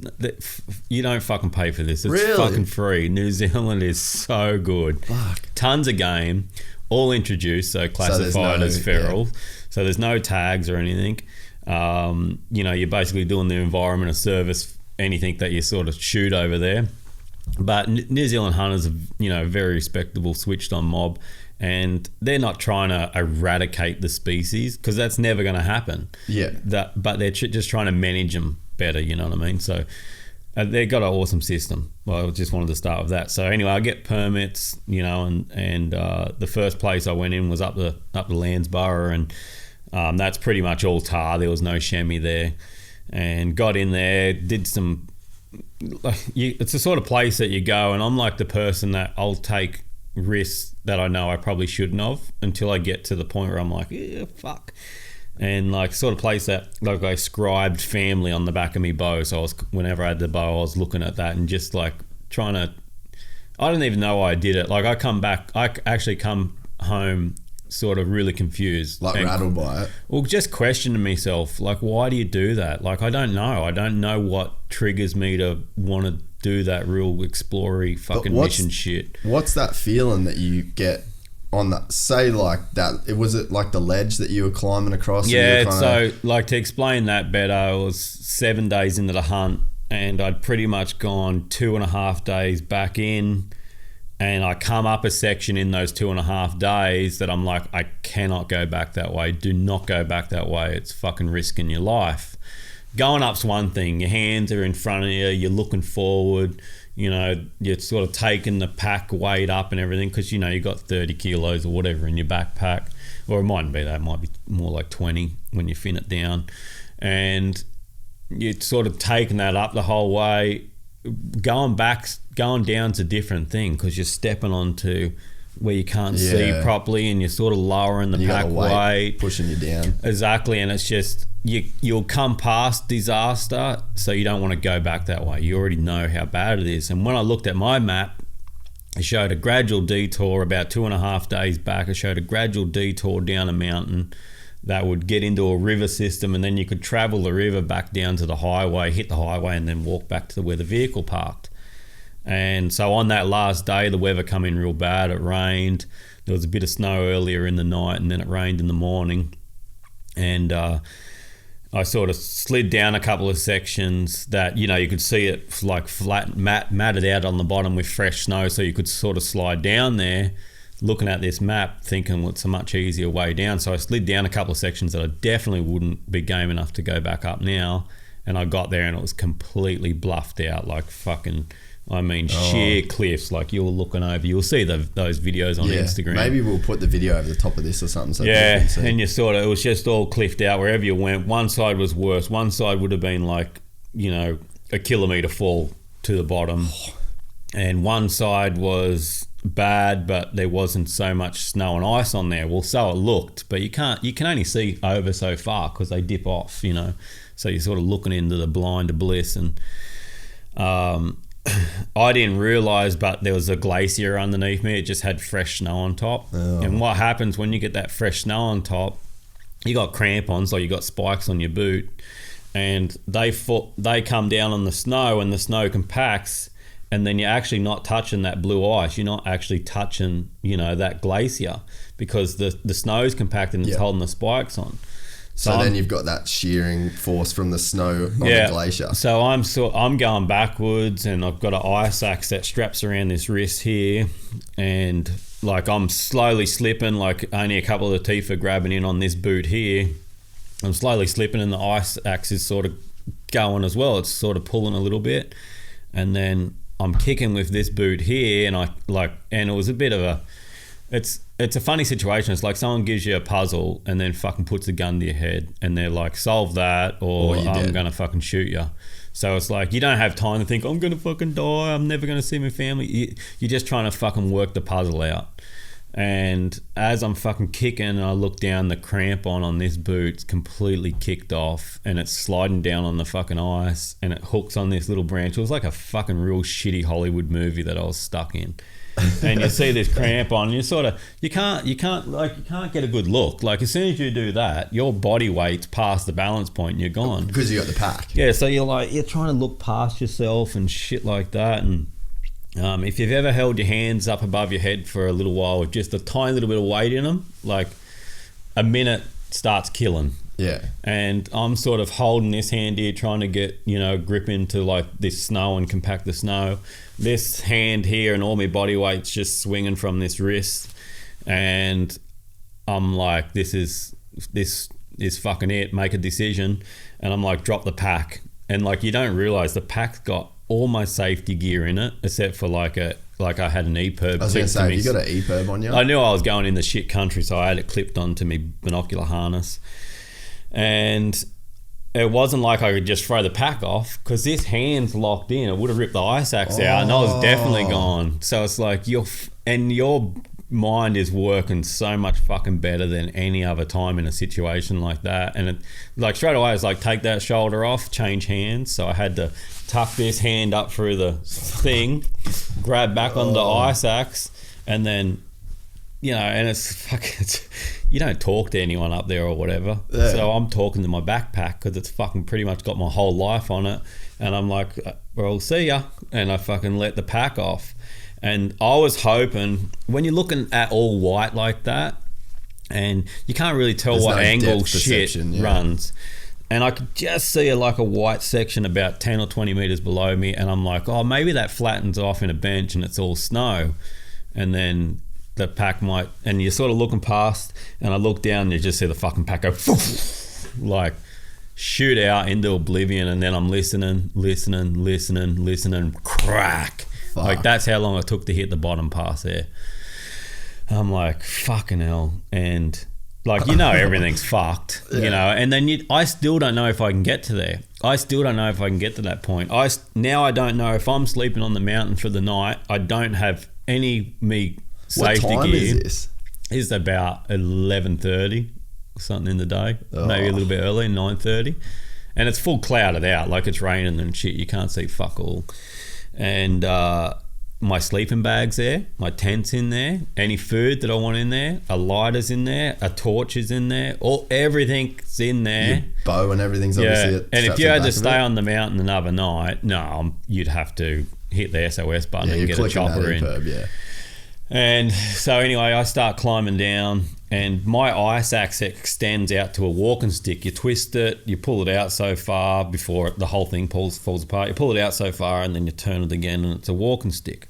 So I now I feel like fucking Spider-Man. I just dropped 20 kilos that I've been carrying around for 7 or 8 days. Now I'm sticking to the mountain flat out with one crampon on, and I climb down, fucking get to where the other crampon is, and I can't step out on the ledge anymore. It's actually shot out on the ledge and caught on a little bit of branch and like a fucking furry bush. And I reach out as far as I can with the ice axe extended into the thing, and like it's 2 inches away from fucking hooking the thing. That's why it was like I was in a shitty Hollywood movie. I'm like, you can't fucking make this shit up. So then I climb back, get me balanced right back onto the ice. And I turn the ice axe again and I pull it out, and there's like a section where it says stop, and I go past the stop and I go right to this grommet that holds the whole thing together. And I just turn it just on the grommet. I reach back out and I just grab one of the laces from the fucking crampon. So I fucking get that. And you're on a slope like this and it's ice. Like, you can't turn around and sit on your ass. You can't take a fucking foot off the ground. It's like 3 points of contact constantly. So then I had to climb up another 10 metres to where it was like a bit more snowy and icy, get the ice axe, fucking chisel out a section that you can sit on. Because as soon as you put clothing on that ice, like, clothing's smooth. You know, it needs to be something aggressive that sticks in there. So I had to chisel out a bench that I could actually fucking sit on, put the other crampon on, tighten that one up. Oh, horrible, mate. Like, killing. And all that to go probably another 5 metres past the crampon, and there's a fucking just a smooth rock cliff face that's on an angle like this. It's running back the opposite way. It's not running this way, and it's just all smooth ice over the top. There's nothing to grip onto. And it took about 20 minutes of courage and trying with my weight balance to drop it, because you're just dropping past your legs reach, dropping, nothing, like, fuck. So what do you mean dropping? Are you like trying to jump onto it basically? No, you're not jumping. You just got to move all of your weight from this leg, which you're pretty much sitting on, and standing out this leg to like just thin air. And like my body weight would probably try and lose balance about that far from getting the leg down and fix and balance. And because the rock ledge is like this and it's smooth, you got to keep all your weight as far that way as you can. So it's literally a cheek on the face like that. And it's like fucking death's like there, you know. And in that 20 minutes, because it was like I was in a section where I had good balance without dropping over, then you do start thinking like, you fucked up. You shouldn't have come down this way. Like, you know, you're going to get to see your wife and kid again. And it's just Have like, you told why Kim did I this do story? this? Yeah, I kept it from her for starters, and then I told her because I had a big, deep and meaningful with her. Like, I don't understand why I do that. Like, I don't know why there's a romance in that for me. I don't know if it is a romance. I didn't understand it myself. Like, why? But there's like a pull. There's a pull. There's definitely a pull. It's like, I don't know. Sometimes I feel like I was born in the fucking wrong area, and I wish I was exploring a country that's never been walked on before, or I still can't put. I don't know. I fucking don't know if it's something instilled in me. Is it some blood that run? I don't. I just don't know how to explain it. But anyway, eventually I got the courage up to. I had the binos on my chest, and they held me out about that much, and I fucking threw them down the mountain. I'm like, took them off, fucking see ya. Like, I'm at the point where I can't fuck around. I got my phone in a pocket which connects to me Garmin GPS, which has got the like EPIRB built into it, the SOS. That's the only two items I had left on me, and the ice axe. And I got to the point, and I got to that phase, and I'm dropping down, and then just feel it underneath me. Like, just as I'm about to lose balance, I feel that foot touch down, and like you can push a bit of back pressure on it. And so I go past this cliff face, because there's a little ledge at the bottom of about that wide. That's what I'm trying to get my foot on, that drop down. And I get to a point, and I'm at a point now where there's a satisfaction in if I go to fall and I push off and I go a meter that way, I'll go into a chute where as long as I don't hit my head on the way down, I'll break bones, but I'll survive. Or if I fall there, I'm fucking dead. Like, that was the difference. A chute went that way and it went hundreds of meters off a cliff, and a chute went that way and it went like 100 meters gradual into rocks and stuff down the bottom. God damn. And there was relief in just that. Like, I'm just going to break legs or whatever. Then I'll hit the... Relief in a 50-50. Yeah. And I'm like, is my pride too big to fucking hit the SOS button already? Like, you're in a fuck situation. You should already hit it. But it's like, no, I'll just... Once I break legs, then I'll hit it. And... Anyway, eventually I get to there, and I sort of fucking Spider-Man between the things, get down there, and what looked like a gradual like snow and ice going that way and rocks from the top was still fucking like this. But all of it was like, you're just going to break legs if you fall here. And I end up going 400 meters down that to find my bow shattered in pieces, because the bow's strapped to the backpack. Yeah. You can't walk around with a bow there. It's like you need all your hands and limbs. The bow's shattered in pieces. Then I start finding some broken arrows, some other pack contents, and then eventually I find the backpack down in this ditch. So there's a relief too. Like I've got my sleeping bag, I've got a lighter if I need to light a fire or whatever. And actually put the backpack on, it was pretty damaged up. And then I'm like, oh, happy days. And then there's like water running down through this section, this whole big like gutter, this big washed out sort of valley between two mountains, and the fucking water's getting louder, and this whole day tried to kill me, dude. And the water's getting louder and louder and louder, and I get there and there's a fucking mass waterfall. Oh, fuck. And it's just like this, the edge of it's like this, and I've come down in this steep valley and there's this flowing over edge, and I'm like, fuck, I can't get down there. So I had to climb up, find another section through the mountain, climb up high, go past it, then drop back in. And then it's smooth sailing for like a couple of 100 meters. Then the water gets louder again. Fucking another waterfall. I come across 3 waterfalls, and they're not waterfalls like where, I'll throw my pack off and then I'll just jump in the water. Yeah. The water's like, freezing, which I could handle. But it's fucking raging, and it's just raging in the other rock. So it's like half a metre deep. That's all it is, and it's gone in the solid rock. There's no water there. And there was one section where I got so caught. I had 2 banks like this and a waterfall in front of me. Not as big as the other ones, but like a fall that, you're still fucking dead. Fucked. And there was a big old tree that had washed out of one of these banks, and it was like sort of about that thickness. And I dragging it over to the edge, and I locked it between 2 big rocks where the root system was, where it had washed out. I locked the root system between these fucking rocks, and I'm climbing down this tree, down. And it only went so far down, but then it went to a point where if I just left my body weight on the rock to slow me up, when I hit the bottom, it wouldn't fucking hurt. Yeah, well, it did fucking hurt. I ended up getting to the bottom of the tree where the tree ran out, and then letting go of the tree and sliding down on the rocks, like my whole front's like ripping on these rocks, gripping on the rocks, and then hit the bottom, and it just like jarred me ankles and me knees and stuff like that. But like, as in just a rough jar, and then I went again, and I got to a waterfall that you just couldn't pass, and I ended up having to cut back through the mountain like on a horrible slope, but at least there was like shrubbery and stuff that I could sort of pull myself up on. And anyway, cut, because there was heaps more dramas, but to cut a long story short, I ended up dropping out to the river, and because it's fucking raining, the river was raging, and I had to fucking cross it 3 different times. And I got a big backpack on, and I'm just bopping through the river in the fucking rapids, like trying to get to the other side, and then you'd get footing on the other side, walk out, and then I'd be like, happy days, walk down the river, and then the river would wash into a big bank, and it'd just be like a sheer rock cliff. And then I'm just caught in this V, and I have to bop across the river again. And then the 3rd time across the river, I got all the way down, and it's just starting to get dark now.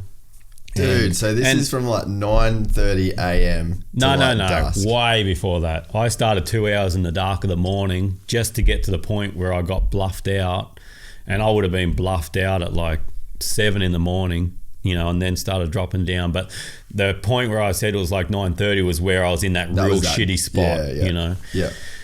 And I get all the way down there, and on the South Island in New Zealand, the bridges are like 1 car wide and super fucking narrow and super long across those big rivers. And to the point where you see side view mirrors sitting on the road where people collect their mirrors. No shit. Yeah, and I'm like, I'm not fucking surviving today. And then a tourist hits me on the fucking bridge, and so I bop through the river under the bridge again to get to the side that the car was on and walk down to the car. And then it was funny, like I was thinking about it all. I just had my head down, and that's where I was really questioning myself, like, why did you do that? And then I had to reason with myself. I had to go back and it's because you thought, the map showed a gradual detour down there. It looks safer than the other way. You didn't mean to take that risk, and then just things like that. Because, I've had some run-ins with grizzlies and shit in America, and like Kim, it's not a fucking good talking point at home. Because I do. I've got 3 kids. I've got a beautiful wife. I've got lots to live for. But I just fucking mourn for that sort of adventure, some stuff that not everyone's doing. That's what I love. It enriches me. Like don't get me like I said it on the Joe Rogan podcast, and Joe really struggled to understand it. I'm happy to die. I'm not trying to die. Yeah. But I'm just really happy to die. I'm just really fulfilled. I don't want to die. I don't want to leave my kids. I don't want to leave my wife. You know, I want to keep experiencing these things whenever I can. So I don't want to die. I'm just saying that I'm happy to die. I've lived a very rich life in that sense, you know, like where I've got to experience a lot. And I feel like I've lived 6 or 7 lives as well, you know, from where I've come from to where I am now and the things that I've done in between. But, you know, I just got to justify to myself, like, I didn't mean to do that. Yeah. Like, I didn't, you know, and I did really think that was the better option going that way.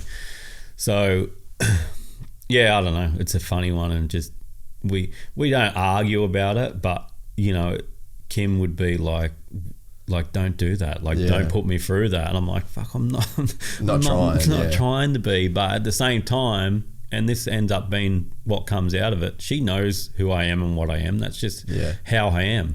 You know, like, I don't know, what would you prefer me to do? Just fucking sit on the couch and watch fucking the footy or something like that? Well, have you ever heard of like the champagne fountain analogy? Where there's like, you know, like the champagne fountain, you pour it in. Yeah. It's like, if you're the glass at the top and then the glasses underneath you are the people in your life that you need to then give yourself to, your wife, your kids, the people that work for you, people you interact with daily, they're the people underneath. It's like, if you can't fill up that top cup first, then there is no way that it can trickle down. It's almost like, for a guy like you that is so extreme in that, what actually fills up your cup, it's like you didn't really ask for that to be what fills up your cup, but that's sort of what is the thing that fills up your cup. And it's like, I guess you take that away, you might be around, but is your cup going to be full? And then if you're going by that analogy, will then you be able to give the things to your wife and your kids if you take away the thing that does fill up your cup, if that makes sense. Yeah. And it's like, I don't think people choose the things that fulfill them. And I guess you're in a lucky position that you know what fulfills you. You know, you might not understand it, but at least you know the thing that does do that for you. Yeah, it's because it's at the time like, what are you doing out here? You know, or you don't like this. There's none of that. I'm thriving off it, you know, like, but it's just understanding why I do it and, you know, go through that sort of misery. But, you know, I do believe it makes me the person that I am. So 100% you can't deny that, you know, so, and why would I if it's like that? But just try and not be on the side of a fucking cliff, nearly dying, you know. Have you got drones and shit? Like, you do some filming, like, because I've got to think I've crashed 3 of them. Well, I've got to think one of those little DJI Spark things, like, if you get in a fucking that heavy mountain situation, just put it up and like see what you're up against in a way. Like, I wouldn't tell you nothing, dude, in a sense. You don't think it Nah, because even the human eye, when you're looking down at when you're looking at that bird eye view, it's like, because I looked at that and I'm like, I can just go down there and just come through there, and then just a different animal. Oh, dude, it's just don't know. And it's like, and to a degree, it would be awesome, but where do you stop? You know, like, exactly. Where do you stop? You know, I'm trying to get that fucking early explorer feeling, the rawness of it, you know, and you're trying to keep your pack weight down, and like, you do all ridiculous shit. Like, if you're going to take a toothbrush, you cut it in half. You know, if you're going to take toothpaste, you just take enough for the trip. You cut so much food out of your day that it's like, then they go and add something like that. You know, it's like, so it's like, it's and I just trusted the map too much. I did. I just looked at the map and I'm like, shit, that's heaps more better than what I've just been walking over, how gradual that you know, contour is down. So that's going to be the go. But mate, there was a glacier that was, you know, 6 meters thick sitting on the edge of it. Who knows how much that's changed? You know, there was rocks the size of houses that were overturned on the edge. You know, it's like who knows how much that's changed. That map might have been correct 5-10 years ago, you know, and that's what they're using now. It isn't anymore. The country's completely changed. Yeah, and it's such a wild landscape. Oh, totally. Like, you'll be sleeping, dude. Like, it's dead silent besides a little bit of wind, and you'll be sleeping and you'll just hear, it sounds like thunder, like it sounds like the world's fucking ending, and it's just a glacier just cracking. Not even chunks falling off, just the glacier cracking, and it's like and just roars down through the valley, and it's like, oh fuck, it's a glacier. You know, you're not used to hearing that sort of shit. So it's a extreme environment, but it's just awesome. It's so, when you get up there, it's so picturesque. It's beautiful. Yeah. That I went to Alaska to do a Red Bull project, and man, we flew over these glaciers, and I was just like, boom, like my fucking brain exploded. Like just how old that they would be, and just how much power is in that ground and the way that it formed. And oh man, it's crazy. I'm sure you've been seeing all that shit, but I was just like, fully blew me away. Like kid from Cairns, like I only ever seen the rainforest and shit. Yeah. And it makes you feel, I'm sure I've spoken about it before, it makes you feel so insignificant. Oh, totally. But there's a real power in that, in a way. Like, because it almost takes a bit of pressure off you. Like, you're nothing. Like, you ain't shit. I love that feeling. Yeah. I love that feeling. I'm just a little fucking parasite myself. Yeah, exactly. You know, like, and just realize that, hey, the world doesn't revolve around you. You know, that just, you just live your life here and be happy and try and make people around you happy and stuff like that, because it's so short. Like, I've thought about that a lot as well. Like, how short is one human's life compared to anything? When you see those glaciers that have been there millions and millions of years, it does give you that perspective of like, man, it almost like takes pressure off, because it's like, you're not shit. But then it also puts pressure on, because it's like, you're a speck. You've got such a small window to make this shit work. So make it work. Yeah, exactly. It does like two things to you. Yeah, it does. Yeah. Yeah, even like the whole human race is just a drop in the ocean in time. Like, it's just insane. It actually, if you think about it hard enough, it starts hurting your brain. You're like, oh fuck, I'd think about something else. But you know what pisses me off with that is, like, you look at how far we've come. Like, people talk about, especially the gun issue in America, when they're like, it's too big to solve. And I was like, righto, let's go back to 1960s when we fucking sent a man into space. Yeah. Like, if that was in the 60s. So let's go to the 1920s, and you tell someone in the 1920s, like, hey bro, 20 years we're going to be in space. Yeah. They'd go, nah, not happening. Way. Never going to happen. We were just out of World War One. Yeah. And then it's like 20 years later, 40 years later, you're in space. And it's like, look at the shit we can do when we really fucking want to. Yeah. And it's like all these problems, and, you know, you still get the whole, like, all this racism and all this, like, fucking transgender, all the bullshit that people want to kind of throw at you as, like, these fucking huge problems. And it's like, man, we're getting better. Yeah, totally. We're working through this shit. It's all pretty fucking new. So I have hope that we're going to figure it out. Yeah. But it's like, we just need enough people to be constructive about the problem, instead of, like, well, for example, this week, did you see that chick that Lisa, what's her name? Lisa something. She's one of the TV chicks. She got on Channel 10, and it was about that woman, lady getting raped and murdered. That sucks, right? And then she goes like, this is all men's problem. This is all men need to address this. Then she turns to her co-host, who's probably a fucking great dude and a friend of hers, and is like, you need to do that. You need to tell your friend. And I'm like sitting here going, whoa. Like, for starters, you can't say anything. No, we're all individuals. Doesn't matter if you're male, female, black, white. Doesn't matter. Everyone's an individual. 100%. Yeah. And it was like, she put it onto this whole all thing, which there's like a couple of problems I have with it, I guess. But it was like, there's going to be outliers, and the problem is your physical size. It's not about being a woman. It's a problem of, there's someone that is more powerful than you that can do what they want. Yeah. That's just a problem. And that's not something that you're going to be able to negate by me talking to my mates. Like, and then to put all that, so it's like that, it's almost like a counterproductive argument. Yeah.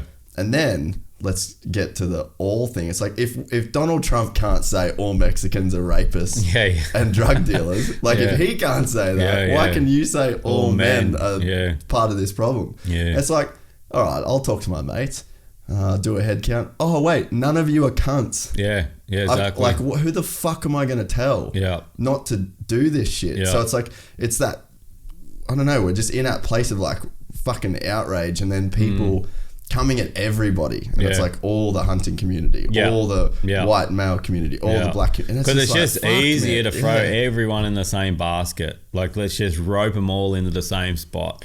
You know, it's just easier to do that. That's why people do it. But it's not.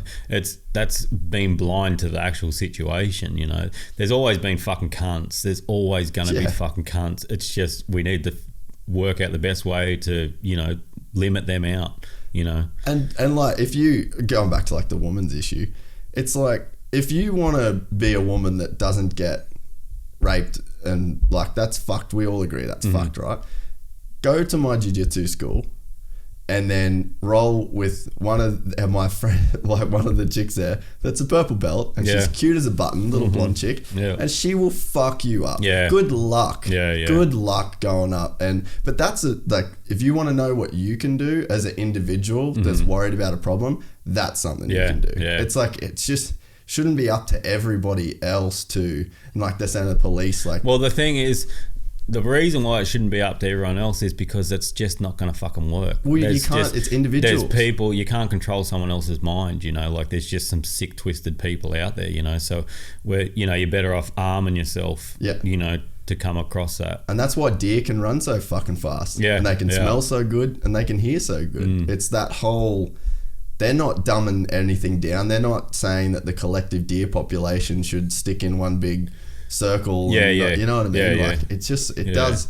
They could fuck us up if they did, though. What's that? If they put their heads together and like, we should come into a collective circle and take over Sydney. Fuck yeah, get rid of Sydney, bitch. Oh, that would be chaos. Even like ants. Imagine if ants all got together and we're just like, fuck, and you just get one like huge fucking ant Godzilla beast. Well, everyone talks about how smart dolphins are, and they just stick to themselves. They're just like, fuck, we ain't getting into that. We're just sticking to this. Fuck, you guys have all that shit. Yeah, exactly. So what, back to the hunting stuff. So in Australia, where are we at in the hunting scene? Because it just doesn't, it doesn't seem like we definitely don't have it as figured out as New Zealand. It's definitely come leaps and bounds in the last couple of years.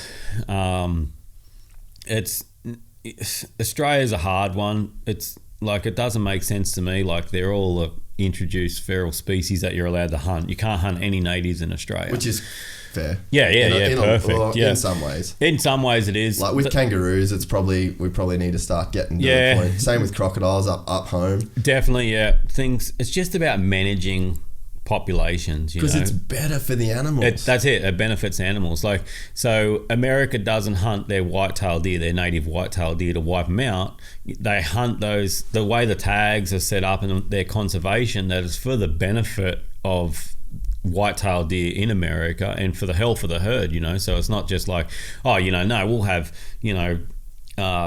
2 million whitetail in this state, but they'll eat out their house and home and then die of starvation on a slow death. No, they manage the herd so the population stays healthy.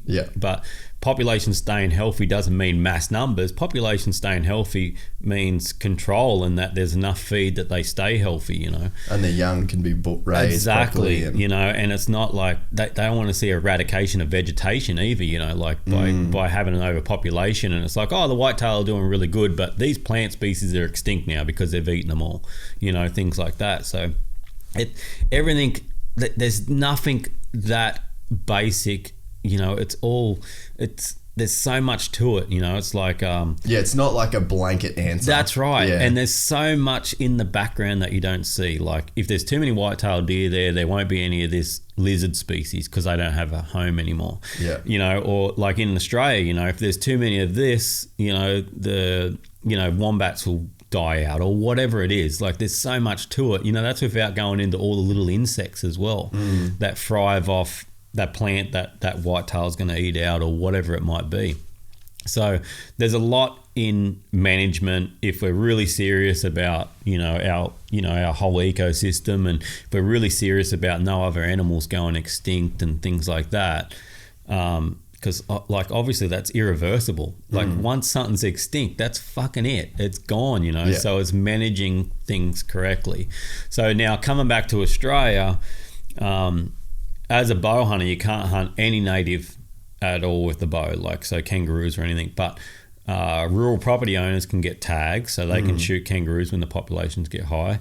The government pays professional shooters to shoot kangaroos when the populations are too high, when they need managing as well. So that's sort of all managed on, you know, a more professional commercial based and same with feral animals in Australia as well. The government pays out a lot of money to control feral animals, and there's a bunch of hunters here that would do that for free. Yeah. Why paying into the economy? So let's say a small town, for instance, if there's hunting in that area, you know, a hunter goes there, they pay for accommodation, they buy fuel, they buy food in the town, so it supports rural communities.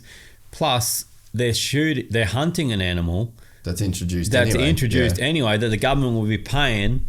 You know, we pay millions of dollars into it every single year to control these animals. Well, hunters are going to do that there for free, you know, and the difference is when it's done commercially or professionally by shooters, they're shot and left on the ground, whereas a hunter will shoot that animal and in most cases take the meat, which saves him buying meat from the grocery store, which saves, you know, another animal leaving a carbon footprint like a cow, you know, so there's a massive offset there. So we should be pushing hunters. We should be pushing public land in Australia to open up.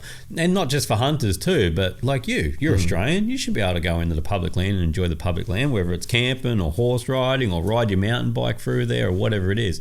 Australians should have access to more public land. It's as simple as that. And like when you go to New Zealand and America and Canada and you see their systems, it puts Australia to shame when it comes to stuff like that.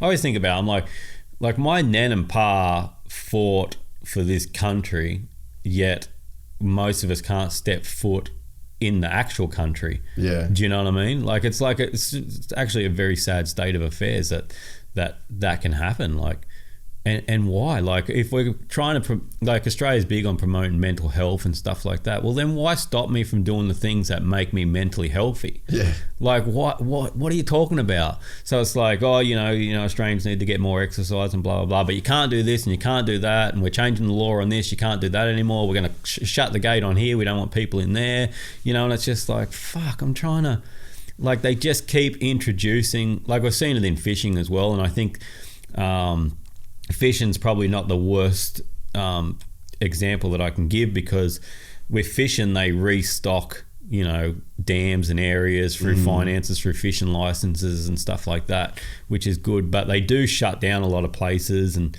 I don't know, there just seems to be more and more red tape that you have to go through to get something done, you know, something that you enjoy that's not hurting anyone or anybody, you know. Yeah, well, growing up on the reef, like we used to do heaps of reef fishing, and I mean, you can see like the places that get fished out and stuff like that, but like I think they do a pretty good job of like creating green zones, and then you got your yellow zones and you got your red zones, so it's like all these different places where you can, and like I guess that's because if you follow the money, the Great Barrier Reef is worth millions of dollars to people, like to the economy or whatever, but it's like people should start thinking about hunting in that same way, because like you said, it does bring, like rural communities are struggling in Australia, farmers are struggling, like definitely do whatever you can to bring shit into towns. Like my uncle runs a company called World Trail. He was on the podcast a couple of weeks ago, and they took a town in Derby, Tasmania, nothing, old mining town, hadn't sold a house in like 30 years, and they paid his company to come in and build a mountain bike network, and now town is thriving. The house prices have gone up like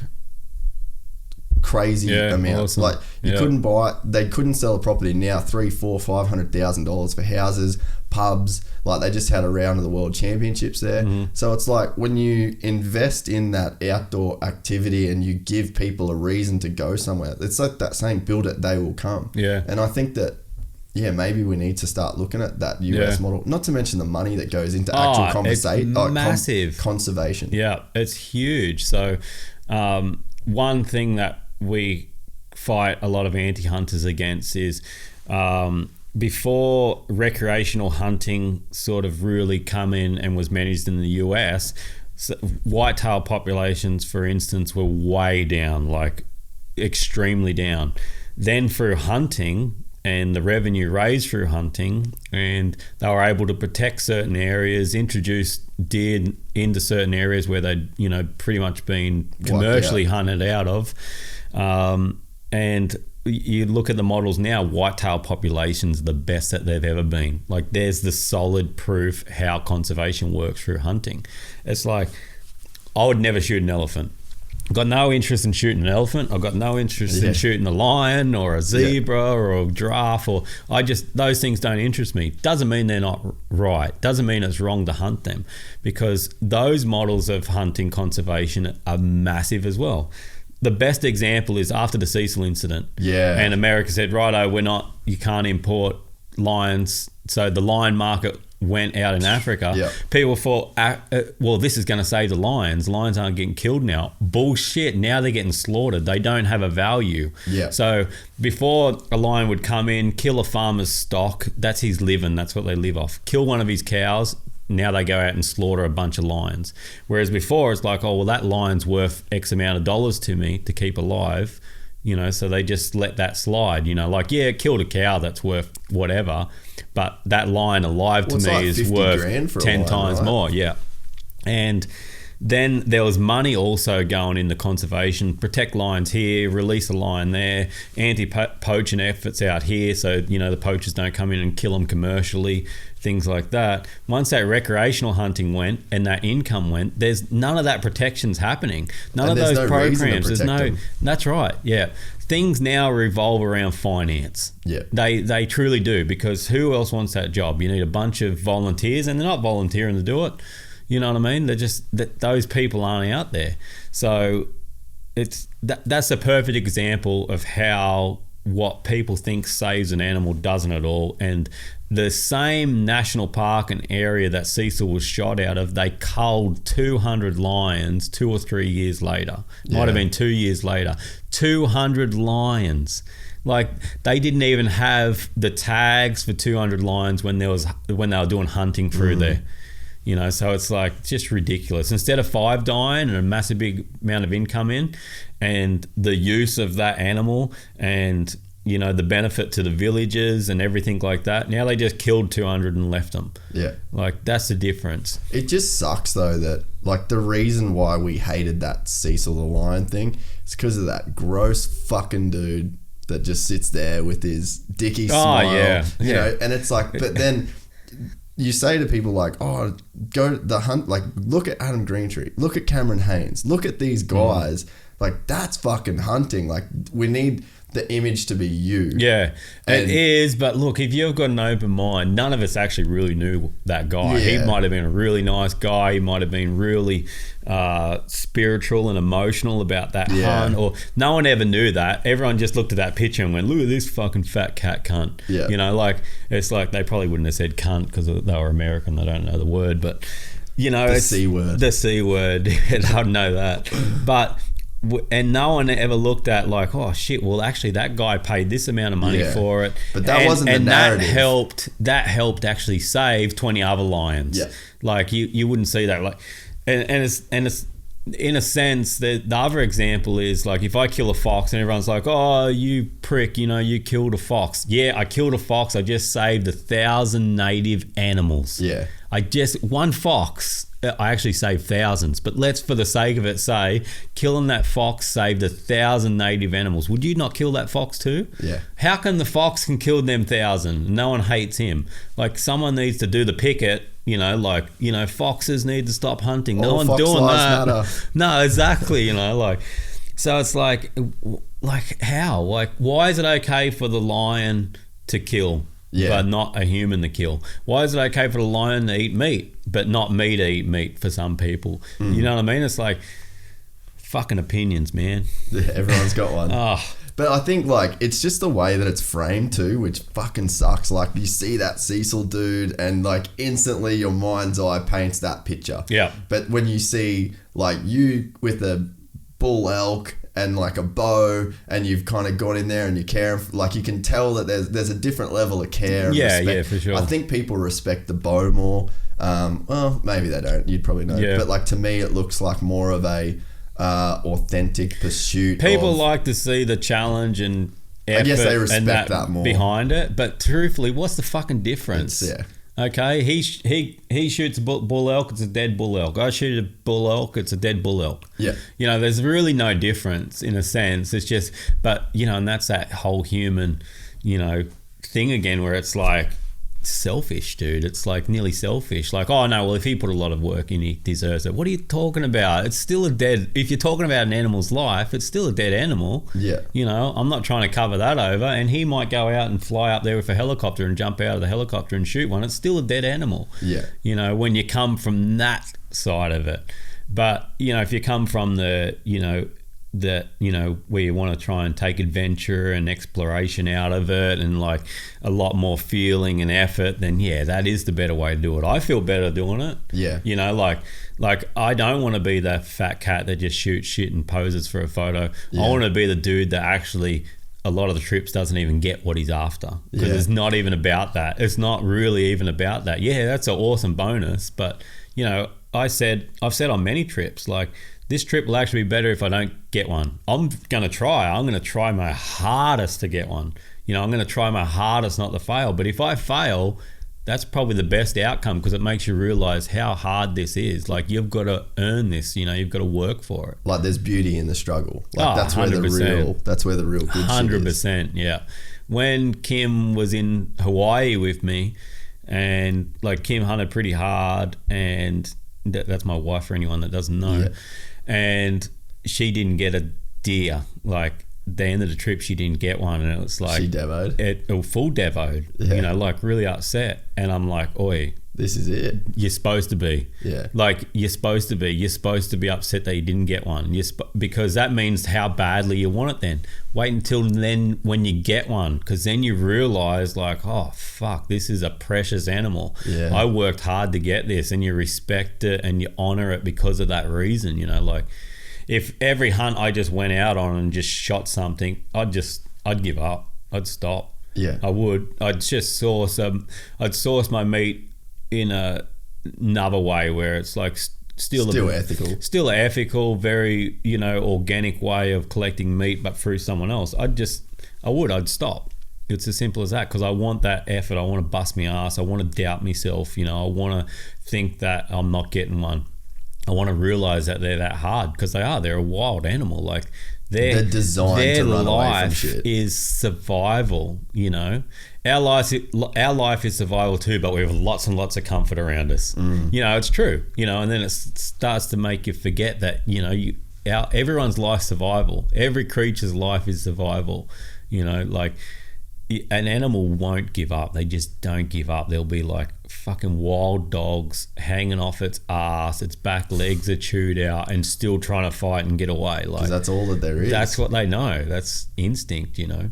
Yeah, it's that's something that I've been thinking about a lot lately, because it's like, I'm almost 30, and I've just got to this point of, like, because I was so serious about racing motocross, and I trained hard, and then I did this and I worked hard. And it's like, it's not, I think now it's not until I've got to this age of almost being 30 where I can appreciate the struggles. And I've done really hard stuff now through work and like, you know, it's like owning a business and you're sort of flirting with $0 all the time, and just still that grind, and you just don't give up. And now I've got to the point through all that bullshit to where I'm like, fuck, the real juice is in the super hard shit. Yeah. And now I'm doing, like, the other day we did an 8-hour motocross race. I haven't rode a motocross bike in months before that. I was at my mate Brett's farm and like jacked my wrist up. Went straight out and I did it, and I sucked and it was hard, but like, I felt so good. And like, but you know, the time before that, leading up to that event, I'm like, what the fuck am I doing? Like, I don't even ride anymore. My bike's barely working. My dad's just like scraping parts together for this thing. And the same as like I've been doing jiu-jitsu tournaments, and I'm not very good. Like, I've only just started doing it really, and I'm going up against these people that have done it for years. And that feeling of being in the little bullpen before you fight, and knowing that dude's way better than me. And it's so uncomfortable, and I want to leave. Like, and I said to my mum and dad came and watched, and they were just like, oh, how you feeling? And I was like, it sucks that I have to wait. If I could walk in, straight to the mat, fight, win or lose, whatever, and leave. Yeah. And that's it. All I have to be there, that's what I do. But then when you like get through all that, and then on the other side, even if you do lose, you fucking feel good. Oh, for sure. Like it is that that's why I guess I wondered before about like when you knew you were out of the woods, that what is that feeling of like you've almost fucking died at 300 different points on that mountain? Like what is it that you're feeling at the end of that? It's one of those ones where I don't know again. It's like you'd think it'd be like this overwhelming life, like, oh, I'm alive, you know, and blah, blah, but it's just normal life again, you know, it's just normal life again. And then there's a certain amount of satisfaction because you did put that puzzle together and the old mate didn't get to shoot you in the fucking head like I was talking about before. Yeah. That's what it is. It's like, I put that puzzle together, and it builds a certain amount of spirit in you too. Like it really does. It's like, you know, imagine going to the gym and working out on arms and doing all that right, and your arms get pumped up. You do a trip like that and you get through the end of it, and it's like the exercise for your fucking soul or your spirit, you know, and it's like it pumps it up. You're ready for the next one. You're ready for something harder, or you're ready to do the same thing and it's easier because you went through, or it mightn't even be related to a hunting, hiking trip. It's just something in life, some sort of disaster in life. And you just take it on the chin so much better because you're just like, fuck, I've been through this. You know what I mean? Like it's like preparing yourself for a fight, even if it's not the same, you know, opponent. It's not actually a fight. It's not even actually a fight. It just prepares you for something. It just builds. I don't know. Sometimes I think a lot of it comes out with my kids. Like, you know, I'd say whatever my kids are going through, I feel like I can deal with those situations heaps better. You know, like whatever it is. Maybe it's just not losing my shit when they're being naughty, you know. And instead it's like, well, you know, mate, you should do this and maybe try and do this. Even the friends and people around me, you know, it somehow it comes out on them if, you know, I'm like, well, you know, I've done this and this, and I feel like, I don't know. It's like knowledge. Yeah, it's like lived experience, I guess. It is, yeah. Because I definitely think that, and I say that to people. Like, we had an episode with a guy that runs a mental health charity, and it's like, I feel like the first time you go through a struggle, like a fucking real struggle, and you don't know that there is another side of that. You've never won that battle, so you're in it, and you don't know if you can win it. And I think that, talking about mental health and like suicide and stuff, I think that, and obviously fucking not speaking from experience, I don't want to come across like an ignorant dickhead, but it's like those people lost that fight. They didn't get a chance to win. Yeah. If that makes sense. Yeah. And it's like when you do these crazy hard things and then you do win, it almost gives you that feeling of like you can back yourself through other situations. Yeah. Because you've got that win. Yeah, definitely. Yeah. And when you've got a lot of these wins, and it's like, that mountain couldn't kill me. Well, what the fuck else can? Yeah, exactly. You know? One thing I thought about when I was questioning, because I've been on the edge of suicide before, you know. When I was a little bit of background on my younger years, and like a real fucking long story cut short, is before I was 13, I'd witnessed murder, fucking rape, suicide, all shit that wrecks your head. Like it really does. Like it's the wrong fuel for your head, you know, seeing those things at a younger age, you know, some of that stuff I witnessed when I was 9, 10 years old. And what was that through? Just living in a bad place, you know, like my father was an abusive drunk, and they end up separating, and it felt like we were on the run forever from him because he was a very violent man. And it just put us in really bad situations, like really bad environments, like where we had to live, like very poor and things like that. And I ended up living on the street, and you know, just the wrong environment, you know. But the environment that you witness those sorts of things, you know, and it breeds that sort of disgusting human being in a sense, you know. And it took me a long time to get out of it. And bow hunting, the outdoors, is one of the things that brought me away from that, which essentially cleanse my mind, you know, of those things.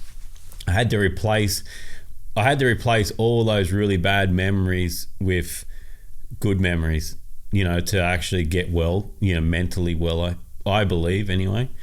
And but anyway, so I was on the edge of suicide, and it was more, I don't know if it was depression at that age or what it was, or just thinking and realizing how cruel life is, you know, or how, like I used to say to myself, like, this world's too cruel for me, I'm fucking out, you know, sort of thing. And when you've got that mentality, if whatever it is that goes wrong, you just feel like everything goes wrong, everything's stacked against you, you can't get a break, you know.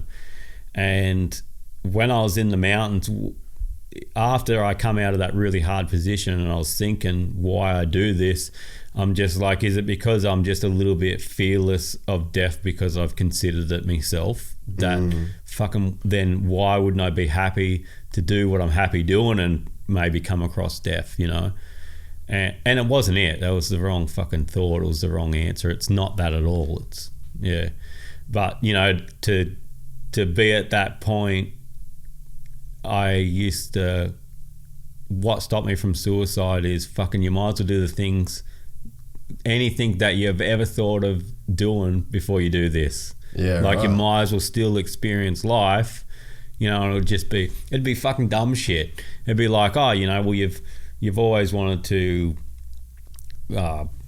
whatever, cross a massive ocean or whatever in a fucking little boat. Might as well do that before you die and die doing that, you know. And it would sort of make me think of doing the extremes, but that's not why I do it. I'm just giving you an example. Yeah, at that time. Because how old were you when you were in that place? It was between the ages of, like, I think 9 or 10. I was still a little bit young to realise what that was. Yeah. It was just that environment and that sort of thing was nearly just normal to me. Like, I experienced it so much, especially domestic violence. It was almost like that was just life. And then I'd actually get jealous of the kids that had, you know, good parents and weren't going through that. Like, I actually had a feeling like, well, why aren't they going through that? Why do I have to go through that? And it's just because I didn't realize at that age that wasn't normal. That wasn't the right thing to be doing to, you know, us kids and stuff like that. So, because I got 2 sisters as well, but all that shit makes who you are. That's why I am so passionate about family and stuff like that, because even at that age, like, once I hit, like, you know, 11 or 12 years old, I started realizing real strongly that this isn't how you're supposed to treat people. This isn't how you're supposed to treat your loved ones, you know. And it also made me shut a lot of people out, because I'd be like, if that's my father, a loved one, well, what's supposed to be a loved one? Did you love your dad, you reckon? I did at that age, because I didn't realize. So like that 9, 10 age? Like, I always mourned for him to be around him, but sober, you know. Like, I always mourned to be around him sober. And it wasn't until I got older, like, I mean, a lot older, like 16 or 17, that I'm like, fuck, what I should have been mourning was to get away from him. What I should have been wanting is for him and mum to split up earlier.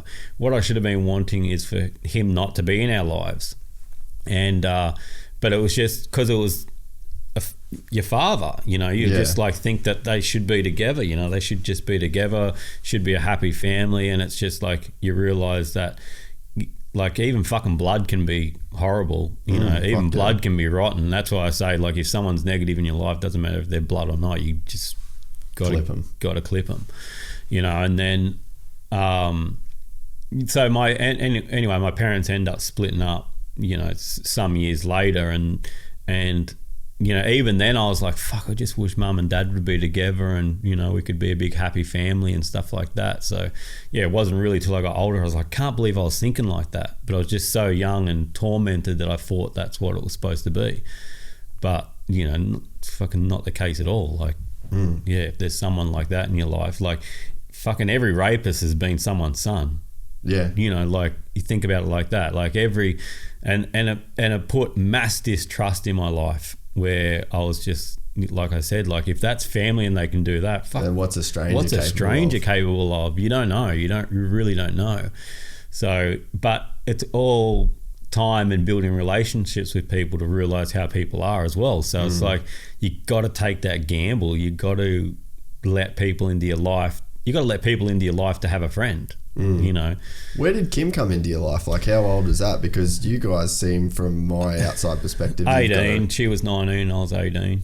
And how big an influence did she have on getting you back on track? Or were you pretty on track by then, do you reckon? Not really. I was in a little bit of a lost place. Like, I started drinking and doing a few drugs when I was a lot younger. Like 13 or 14, I was already doing drugs and drinking and things like that. And then I was just at the point where I was starting to realise I had some good people influence me, like a guy that was working on that building site that I said that I was on. Because I come out of school at 14 as well and went straight into full-time employment, working a few jobs. And so he was a big influence on my life, you know, and helped me sort of turn it around and things like that.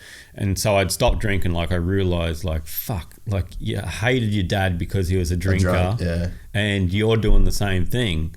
And isn't it crazy? That's a cycle, though. Oh, it is a cycle, yeah. Even the fighting and, you know, stuff like that.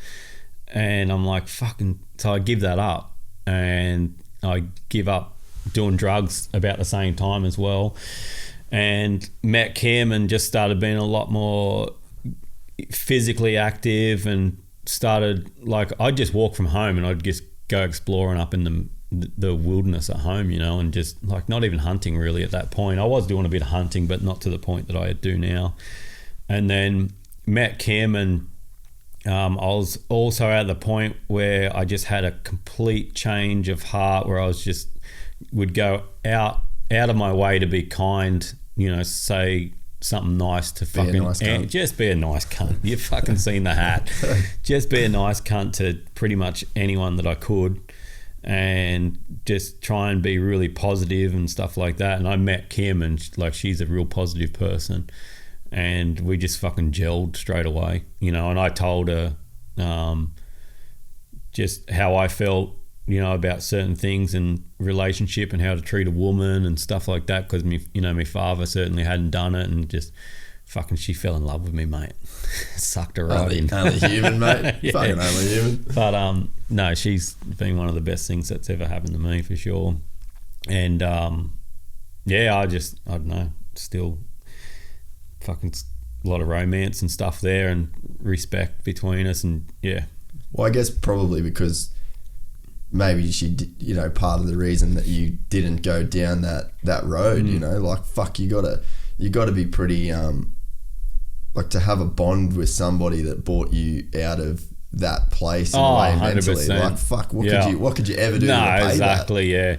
Yeah. I always say, like, she's my best friend, and she's also my wife, you know, and yeah, it's just, I don't know. I'm old school in a sense as well, you know, whereas, like, if I get the chance to fucking open the door for her, I'll still open the door for her. I'll compliment her fucking constantly. You know, she's still the most attractive woman that I've ever laid eyes on. And I think we've been together for 18 years or something like that. So, well, I'm 37 now, so yeah. Yeah. And I guess too, it's cool for, one of the things that I really enjoyed watching was when you took the kids around on that big road trip. Was it maybe last year? That was because, man, like, that was the shit my dad did for me and my mum and dad, because I had a fucking great childhood in terms of that. Like, I had the life where my home was like the sanctuary, but then everything else was just fucking chaos. With this shit neighborhood, fucking school was a nightmare. Like, it was just that, but that was like my sanctuary. So I had that, the opposite in that way. But man, like, we used to do all those trips up the Cape. Like, that was just where we went. All my memories of a kid are being in the fucking dirt, dirt, fishing, hunting, camping, all that shit. Yeah. But Dad and Mum took us out of school for like 2.5 months when I think I was like grade 6 or something like that. And we went all through the territory. Like, my one of my cousins used to own the Burketown pub. Oh, yeah. So we went up through Burketown, stayed at Burketown for a couple of days, and then just went all through the territory.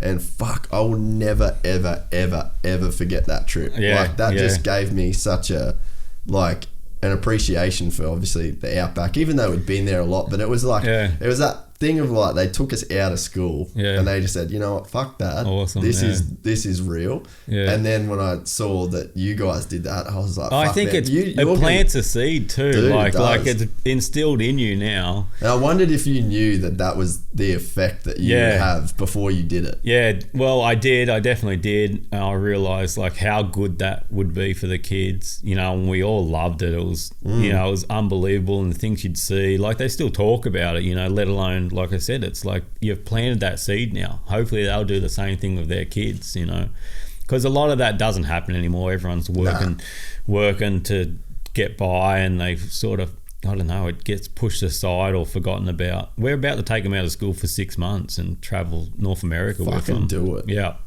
Yeah, so we're just doing homeschooling and whatever we can on the way, but just that experience and what they'll learn, you know, will be amazing, you know. Well, it's crazy because it's almost like the whole outdoor experience is like, the last guest on the podcast was David Hudson, you know, Aboriginal didgeridoo guy, fucking awesome. Legend. Like, actually, it's crazy. He like grew up with my dad too, which I didn't even know before. Yeah, right, unreal. But it's like we were talking about Aboriginal culture and language, right? But like I've got skills, man, that my dad gave me.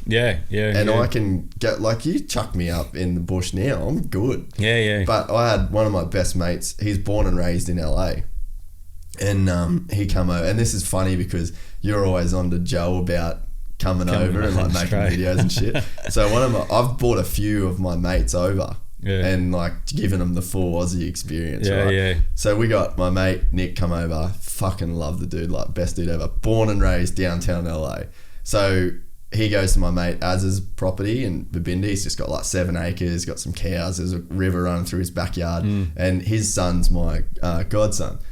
So anyway, we're making a bonfire, and he's like, fuck man, I'm pretty embarrassed to admit this, but this is my first ever bonfire. And he's like 32, 31. And I was like, fuck, that's pretty gnarly. Like it kind of tripped me out a bit.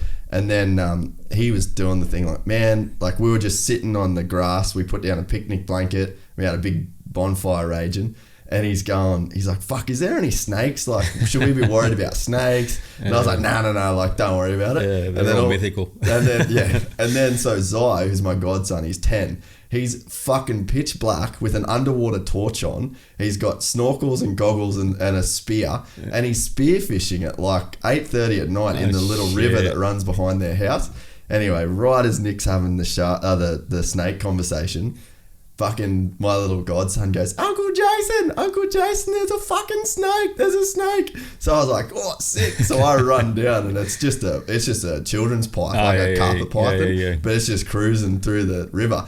So I've just jumped in and just full Steve Irwin this thing and grabbed it. And he's never held a snake before. I didn't know. Oh, he would have been fritzing. He was fucking packing. Yeah. And then he's like, do you just grab it? Is it poisonous? I was like, no, not this one.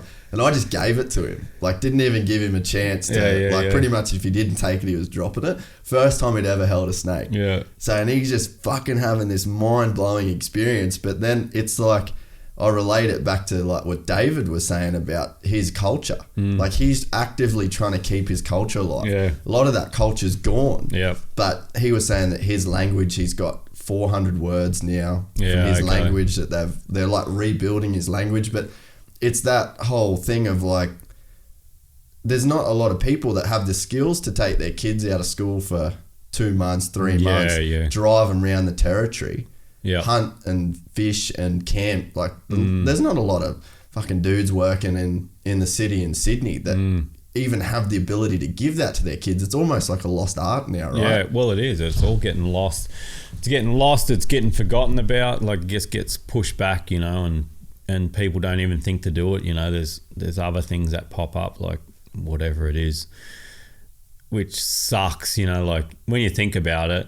Like that's what I sort of hate. Like fuck, these people are missing out on this, you know, or but it's you don't know what you don't know. No, you don't know what you don't know. And the other thing that gets lost with it is the respect that goes behind doing a trip like that. So now you drive out to these places and there is like quote unquote city slickers fucking doing it. Yeah. And there's a bunch of rubbish sitting in this pristine area, you know, and it's like, fuck, who does that? Like the people that I know don't do that. Like, you know, so it's, I don't know, there's lots of things that get left behind when it comes to things like that, which is a real worry, you know, like. Yeah, I guess it's just that, like people just don't have that.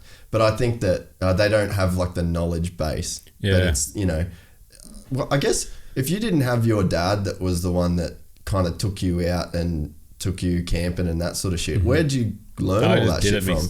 So like it's all experience. It is, yeah. You see like most of my hunts are solo hunts and stuff like that. It's that's what I'm used to doing, and that's what I've come up doing, you know. Like I've taken certain knowledge from different people along the way as well, but you know, most of it's just all from experience and just it's fucking all common sense shit. Yeah, it is. You know, take rubbish in, don't pat take the tiger. Rubbish out. Yeah, exactly. Yeah, don't pat the tiger, you know, especially when it's fucking feeding. Yeah. You know, just I don't know, just shit like that. Learning as you go, like that's a beautiful thing as well. Are you watching your kids really learn that shit? Yeah, now? yeah. I just when I go out the farm, I'll give like, here's a tomahawk.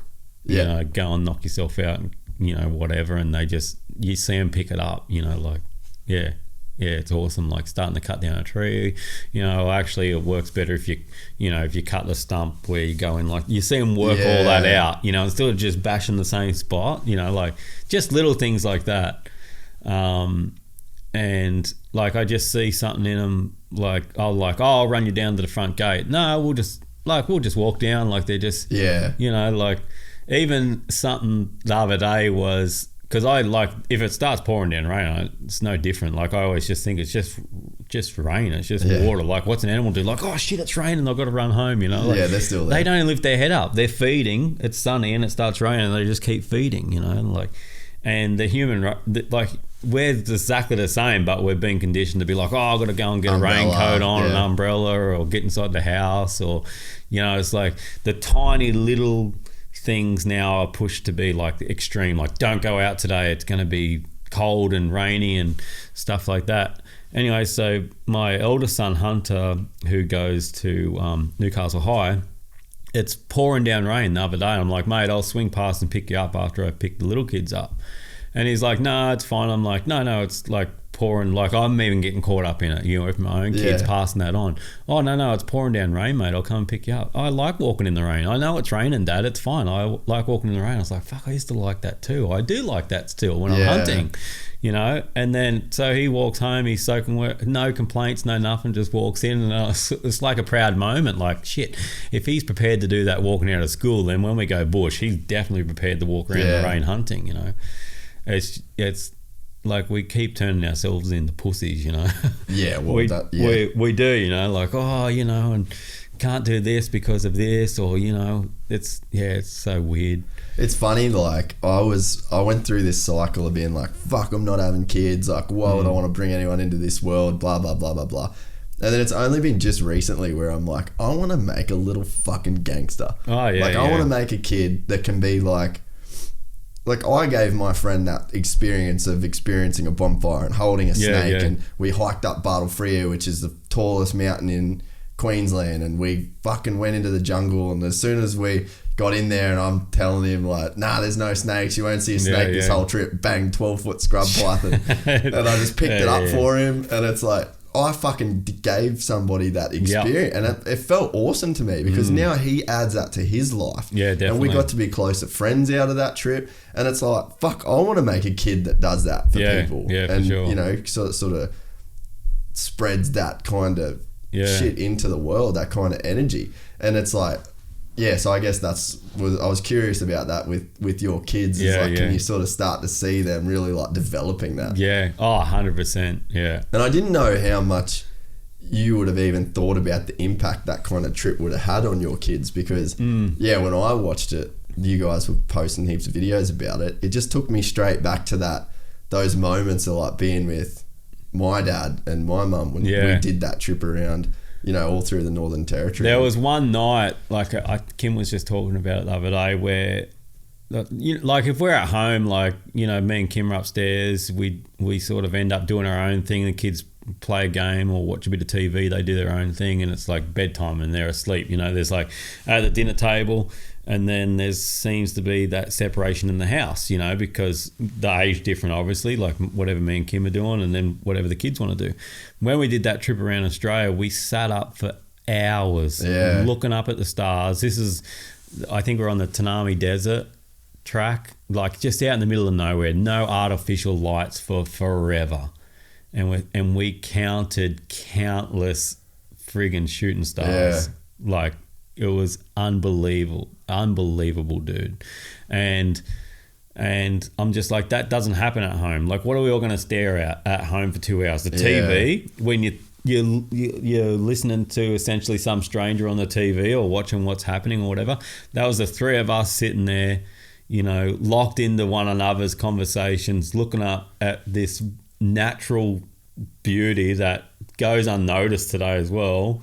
Well, a lot of time you can't even see it. Exactly. And just the Milky Way is like they're just like torn through the sky with colour and everything. And obviously like staring into for that long, like your eyes become completely dilated, and you start seeing like all these dark patches come out inside the Milky Way and stuff like that. And then there's just meteors, like meteor, and it's just unbelievable, dude. Best experience ever. Hey, I'm not being rude, but I got to send. I'm not wrapping it up either. I just want to. I didn't remember to get Noah's AFL game times off Kim, so I'm just going to message him real quick. I was going to ask you because I didn't want to hold you up from the kids. What time do I have to pick up our brat?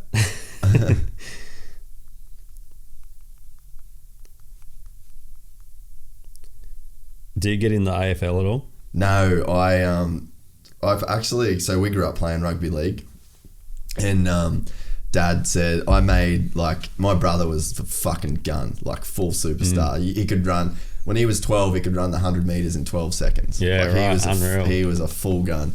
And I was all right. Like, I used to, you know, make some Cairns teams and stuff, but he would, like, North Queensland, like, he was the shit. So then I ended up, I got into school AFL, like it was just part of what we did for school, and I made the full rep team, and Dad's like, you're not going. So that's how that's how like rugby league. But even for me, I was like embarrassed to tell Dad because like, there's such a rugby league culture around up in North Queensland. So like I've always watched league, you know, like that's all I've been interested in, and but Kim's mum's like right in the AFL, so she got the kids to watch a game, and they thrived on it. And like I'm just like a complete foreigner when I go to the game, like just tackle him, just hold on to the fucking ball. What are you doing? Like it looks so messy, but now that I've gotten into it, you start realizing like how good of a game it is, you know. And it's only through the kids playing that, you know, I've been like unbelievable. The athleticism in AFL is full on. Oh, it's like unbelievable. Those dudes to be that tall and have like the muscle, like the muscularity that they do and the amount they run. Like I'm definitely impressed by it. Yeah, it's unbelievable. It's just the culture of rugby league in North Queensland is massive. Just so thick. Like it's that's it. I see AFL definitely getting a good hold in New South Wales now, and going places. But you know what's crazy? I'm pretty good mates with Corey Parker from the Bronx, and we're about to start a podcast together, and we were talking about Origin, and so my mate Sawley that I'm staying with down here, he's full Blues, like the whole thing, and his kid Ty, I think he's 8 turned 9 or something. He's seen one New South Wales State of Origin win in his life, really, and he's a full rugby league kid. But it's like, it's sort of it when you say like New South Wales there's an AFL stranglehold on it, you can see it happening. It's like these kids have only ever seen New South Wales get pumped by Queensland. I know. So like, man, I wonder about their effect on the game. Because no kids like, man, I got fired up to fucking watch us pump New South Wales every year, and I think that really drove Queensland kids to play league, but then on the flip side of that coin in New South Wales, these poor kids are just growing up watching them getting pumped, and I'm just like, that sucks. I'm moving to Queensland. But are they all into like other sports as well, or are they just full AFL well, Noah, which is the middle child, he was into his basketball as well. Like whatever sports he's just one of those kids that's real sporty, and he ends up dominating it, sort of thing. But we're sort of helped push him a little bit towards the AFL. Like, just stick to one. Like, if you're that dedicated, you might as well stick to one, mate. Like, he loves it that much. So he's not doing the basketball anymore. He's doing the AFL. And then we were going to get Aaliyah in the AFL as well. That's my little girl, because I just started kicking with her the other couple of weeks ago. I'm like, shit, she's actually got a good kick on her and stuff like that. So plus she's got her brothers there. Yeah, exactly. Yeah. Well, when we go out the farm, dude, I set up like goal posts, and they've just got a whole paddock to kick around and run around, and they love it. So, but we've gone to America for 6 months. We'll hold off until next year. What's the deal with that trip? Is that are you doing like you documenting stuff around that? Yeah, I think probably Under Armour is gonna send a film crew out for a lot of it, but some of it's through a couple of different companies that I'm an ambassador for. So like one company will film, this hunt, this part of the journey. Another company will film that. Everything in between will sort of document our own sort of stuff. Right. It would be a well documented trip, but it's pretty much for the whole of North America, and I've always wanted to have a white Christmas. Yeah, and like Christmas in Australia is like boardies and go to the beach usually, you know what I mean? And which is awesome, because all the Americans and Canadians have been like, man, we want to come to Australia for Christmas. It's all sunny and beautiful. And like, we want a white Christmas, because that's all you see every year, So it'll be cool to have Christmas there, and probably in the mountains of Montana somewhere, and just got a truck and a trailer, what they call a truck and a trailer, which is just like a ute and you got an RV, pulling an RV. Yeah, pulling an RV. Yeah. And just cruise around would be awesome, dude. I've actually been decluttering my life, so when I'm there, it can just be like no ties or anything like that. So, I think we're going to put our house on the market and everything before we go that hardcore, just full declutter of life. So which is nice. I like sort of turning things over and starting fresh. So do you still have your building business? Yeah, that will still run. I don't sort of have I don't put a lot of time into it anymore. Like, it runs so well with the manager that it's got, that I'm sort of really just in the background. So, because I used to go, I'd go for 4 or 5 weeks at a time, come home for a week. Whereabouts is most of your building going on? Like Carafa, like northwest, Western Australia in the northwest. And it's like we're based right on the coast. But we go inland, we go wherever, like a 10-hour drive when you're that remote's like nothing. So if there's a job 10 hours away, you're doing it, so you're sort of all over the Pilbara region of Western Australia. It goes really well. The iron, because it's all iron ore industry over there, and iron ore's flattened out a lot, so it's like in a lull period at the moment, but it'll end up jacking up towards the end of this year. So I'm assuming that you're making money out of hunting with like sponsors and stuff, but is it enough? Are you at a point where it can like kind of sustain you guys? Yeah, I am now. Yeah, if I love the business. Like, I'd never, because it's something really good to fall back on, and it's really established, and I poured me heart into sort of getting it up and running, and sort of many tough years to get it to the point that it is now. So I'd never want that to actually end, but being an ambassador for the companies that I'm an ambassador for, it's like, it's weird. It's like I'm doing what I love, and I'm just doing me, and you get paid for it, the affiliation, which is awesome. Like, it's a dream come true for a lot of people, but it just wasn't my dream. I'm just here promoting what I love and what I think's good, and that's sort of fallen in my lap. But it is, it's awesome. And that's another part of decluttering, was there's been a company that's been trying to buy my business for a while over there, and I'd nearly consider selling it if they come forward with the right money. And then, because there's stress in business, it doesn't, and like I said, I've hardly got a lot to do with it anymore. I just sort of, I'm in the background, but there's still a stress and a risk in having a business in a volatile market, like mining is in Australia at the moment. So that'd be another part of decluttering. I wouldn't have that. I'd just do what I love, and if I'm getting paid for doing what I love, awesome. It's I think that with the whole ambassador thing these days, like, the customer's fucking smart.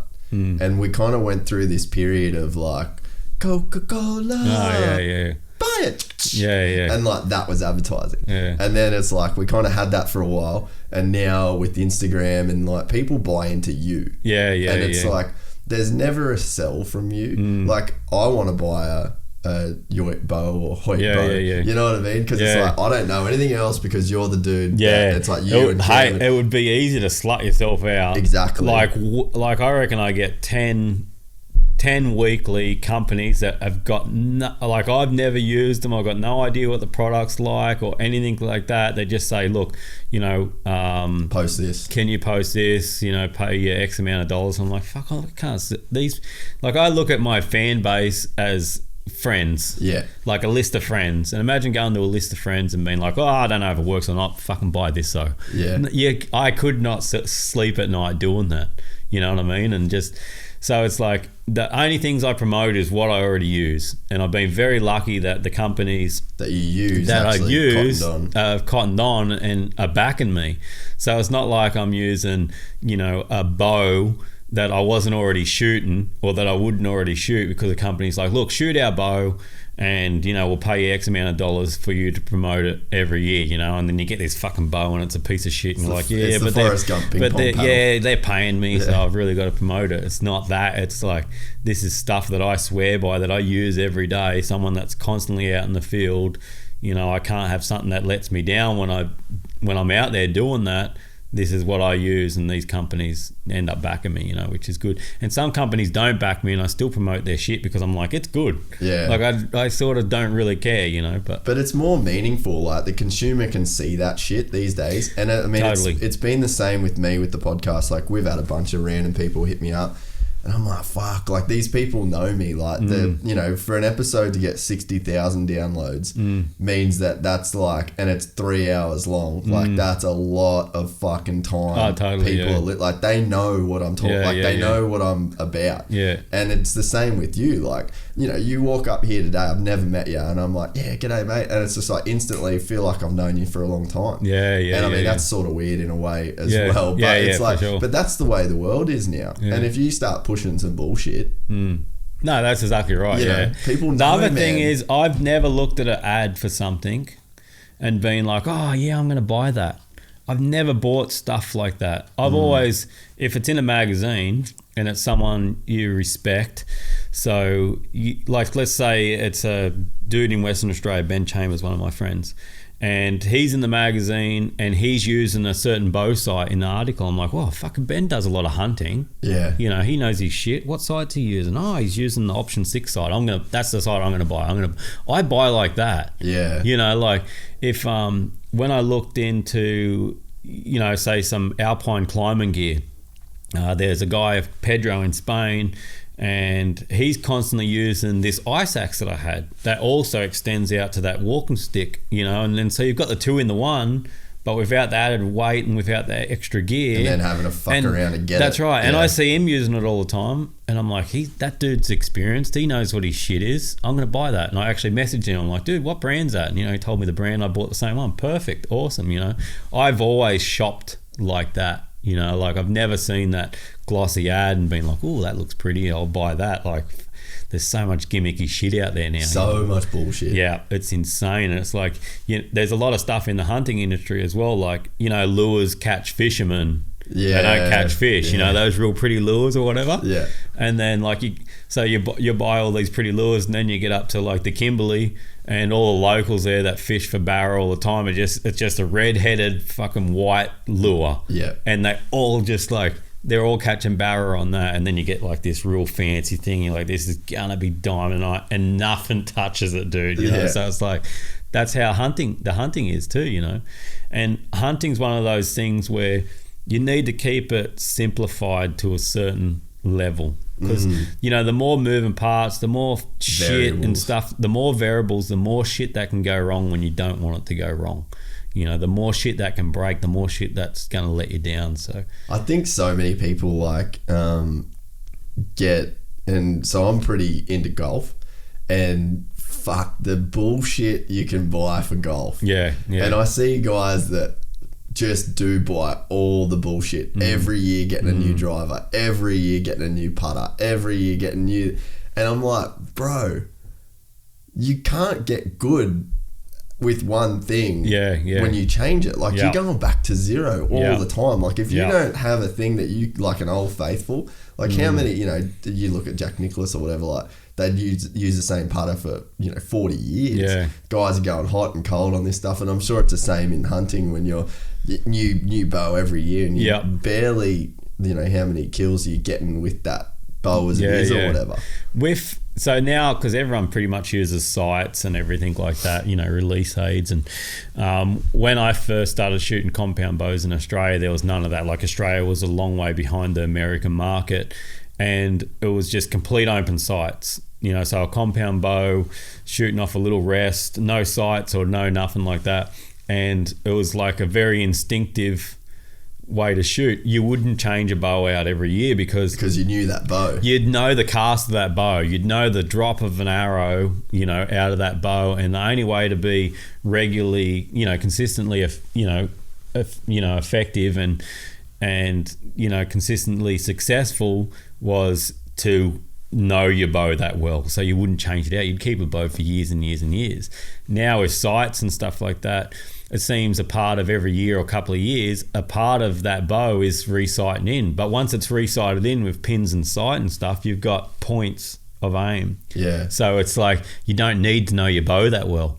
You know, you just need to know form, you know, your form when shooting. You look for a peep sight up here. You've got a pin up there, and you put that in the middle of the peep sight, and you put that, you know, on your target and you shoot. So, you know, you've got reference points now that once you sighted it in once, as long as you don't bump your bow or damage it or some way, it's good to go. As long as you don't change your arrows and stuff, it's always good to go.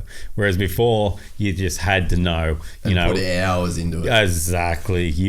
I'd shoot daily. Like I'd shoot every single day to know that bow. Well, that's the thing, that when I shot that bow at my mate's house in Cairns, like I nailed that esky at 40 or 50 yards or whatever it was. Shooting an esky. Every fucking time. I mean, not that you're not shooting an animal, but I was expecting to not even be able to pull the fucking thing back. So I guess it does go to show Didn't how you have good... a fucking bale of hay or something you could shoot into? No, we shot an old esky, and what it was is... That's about all they're good for, them old eskies too. Yeah, big top shout out to Yeti. So it was like a bank, right? And it gradually went up, and we just fucking dug the esky into the bank that when it went through, because it was just at his house. So there's no like safeguards if you missed it. But I just pumped this thing like 3 times in a row, and I was like, oh fuck, this is easy. Awesome. But it obviously goes to show how good those modern bows are. Definitely. I've never I could sight a bow in and pass it to someone, explain to them the fundamentals behind it. Like, you got to look through this peep sight, you put the sight in the front of it and line those two up and put them, and they could shoot. Someone that's never... But if you just handed someone a bare bow or a recurve, no chance. And said, because it's like throwing a rock, like, but you have to know your consistent throw with a rock, you know, like the power you put into it each time, and it's as instinctive as just looking at something and throwing it at it. You know, and that it's a beautiful way. It's like, I still do it. Like, should everyone start like that? No, doesn't matter. No, I don't think so. Yeah, there's different levels to everything. You know, it's like a rifle shooter that's going to shoot something from 200 meters away from an open sight. The same dude, or the same gun, but with a high-powered scope on it.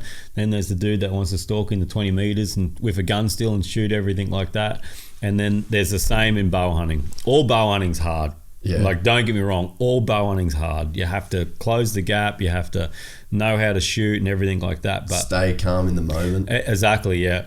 But then there's a traditional bow, like a recurve or a long bow, no sights, no nothing like that, and you're going to be accurate with that. Like, that takes a lot of work. Like, when I used to traditional hunt a lot, every afternoon after work, I'd have 50 shots in the backyard for form, like not even aiming at a target, just drawing the bow and shooting, like just for form. And then I'd have 50 shots for aiming at a target, like, and I had to do that every day to be able to go out hunting, spot something, stalk to it within a distance and pull off the perfect shot. With a compound bow, I could sight that bow in, like there's definitely a process in doing that. Sight the bow in, get the bow right, but then I could not shoot that bow for a couple of weeks, take it out on a hunt and shoot something perfectly. So, the discipline level is, much different between the two. I just got to send one more message, sorry. No, it's all good. Fucking loving it, mate. It's awesome podcast. Awesome.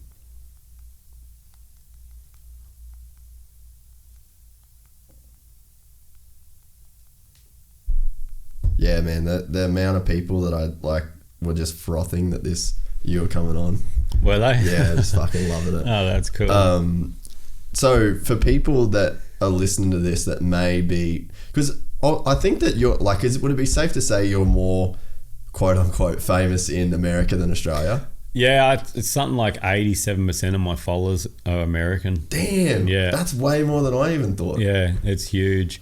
But Australia's only got such a size hunting population, especially social, people that are on social and stuff like that. So the original audience is pretty much all Australian. And then I got picked up by a couple of big archery companies in America. Then they started sharing my stuff. Some of them would buy the magazines because I wrote for the hunting magazines for like 12 years or something like that here in Australia. And this is all before Facebook and Instagram and shit was ever around, Isn't it funny that people don't really think that? They're like, damn, Adam Greentree has 250,000 followers and instantly he was this dude. But it's the fucking backstory. Oh, hell no, a lot of chapters. So there was no real good archery forum in Australia. This is when the forums first started. And there was one that was attached to the Australian Bowhunting magazine, which I used to write for. And they were going out of business. They stopped with the forum, and then me and another guy started the forum because, we were just passionate about promoting hunting, and sharing the stories and everything like that. So it all started with a forum, starting the forum. That was the first real immediate social outlook that I had, and the avenue that I had to put out articles or writing or photos or experiences, whatever it might be. And that grew to being the biggest hunting forum in the Southern Hemisphere. It blew up. It was amazing. And so I did that for so many years, and then felt like I had to move on from there. I was still writing for all the magazines, and I stepped away from that once Facebook started. And because the magazines were good, but say you went out on a hunt, then it'd be 2 or 3 months before that come out. Yeah. And then the forum was good because it'd be immediate, And then the sucky bit was I was preaching to the choir. These guys are here. Bow hunters buy the Bowhunting magazine. Yeah. And it's nice to G those guys up and get them keen to experience this hunt or whatever it might be. And then the forum was good, but it's sort of just bow hunters and stuff coming. You got a few people that weren't into bow hunting or knew nothing about it. Or they were the newbies trying to get into it. Yeah, and it was a whole bucket of knowledge for any newbie coming into it. You could point them to this article, you could explain to them straight away, and that was good. But Facebook was anyone. Facebook would go out to anyone. So I was friends with all my family. I was friends with a big part of the bowhunting community. I tried to keep it roughly private to start with, just people that I really knew and stuff like that, because I realised that any stranger can come into your life through this as well.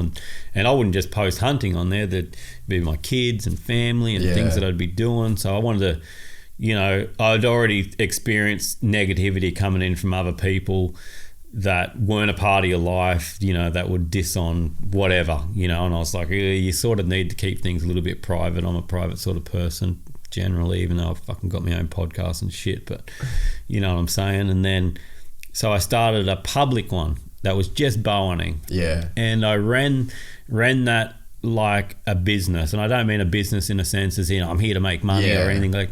I ran it just real clean. Yeah. Hunting article, photos of me, real clean stuff, and which isn't me. I'm not real clean. I swear and carry on and shit like that. I'm just a normal person, But what come with that being real clean, and this is what the hunting industry was like back then as well. The hunting industry was very clean. There was no swearing. There was no anyone really being their natural self. And then it got to a point like Instagram come out. And when Instagram come out, especially once it come out and you could do your Insta stories. Yeah. That was the real fuck. Now we get to be raw. Yeah. Like, and that's how I started running. I'm like, this is raw. You're going to hear me say cunt. Yeah. You're going to hear me fucking, whatever. I'm going to be laughing. I'll be, telling jokes and stuff like that. Almost getting mauled by a grizzly. Yeah. I threw all that out there.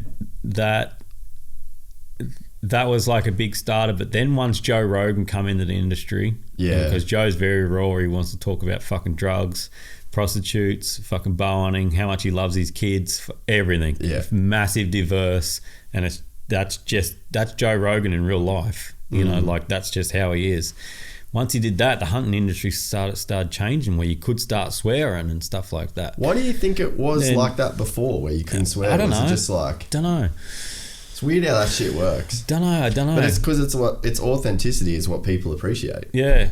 And I said to Under Armour once at one of the shows, I'm like... What, is Under Armour like a real Christian brand? Or am I wrong with that? Not really. No. Okay. Because there's some of those brands in the US that are like full Christian brands. brands. There's a lot of those, especially in the hunting industry. But they realise now the world's come to a place where if you say fuck, you're not really saying... fuck you. You might be like, that was awesome as fuck. Yeah. That's a good thing. Yeah. Or it's a way to put emphasis on a word. That's right. You're a mad bitch. That's a compliment. Yeah. You know what I mean? Not you're a dumb bitch. No, you're a mad bitch. That means something good. It's intent. That's right. Yeah. Like you can say fuck in a super harmful way. So I said to Under Armour, I was just testing the water because I dropped the F and C and every other word and stuff like that, but in the right way, not in a mean, negative way. And I'm like, tell me the truth. Like, I love the truth. You don't have to hide anything from me. I'm the person that will call it how it is. You can do the same. What do you think of my Insta story? Oh, we love your Insta story. I'm like, cool. And they're talking about it. I'm like, what about when I swear? And they're like, oh, well, look, The Rock, Dwayne Johnson, since he's had his Instagram stories up, he swears all the time, so it's fine now. I'm like, fucking Dwayne Johnson, The Rock. I needed The Rock to give me permission. Yeah, that's the president's now, and now I'm allowed to swear, you know?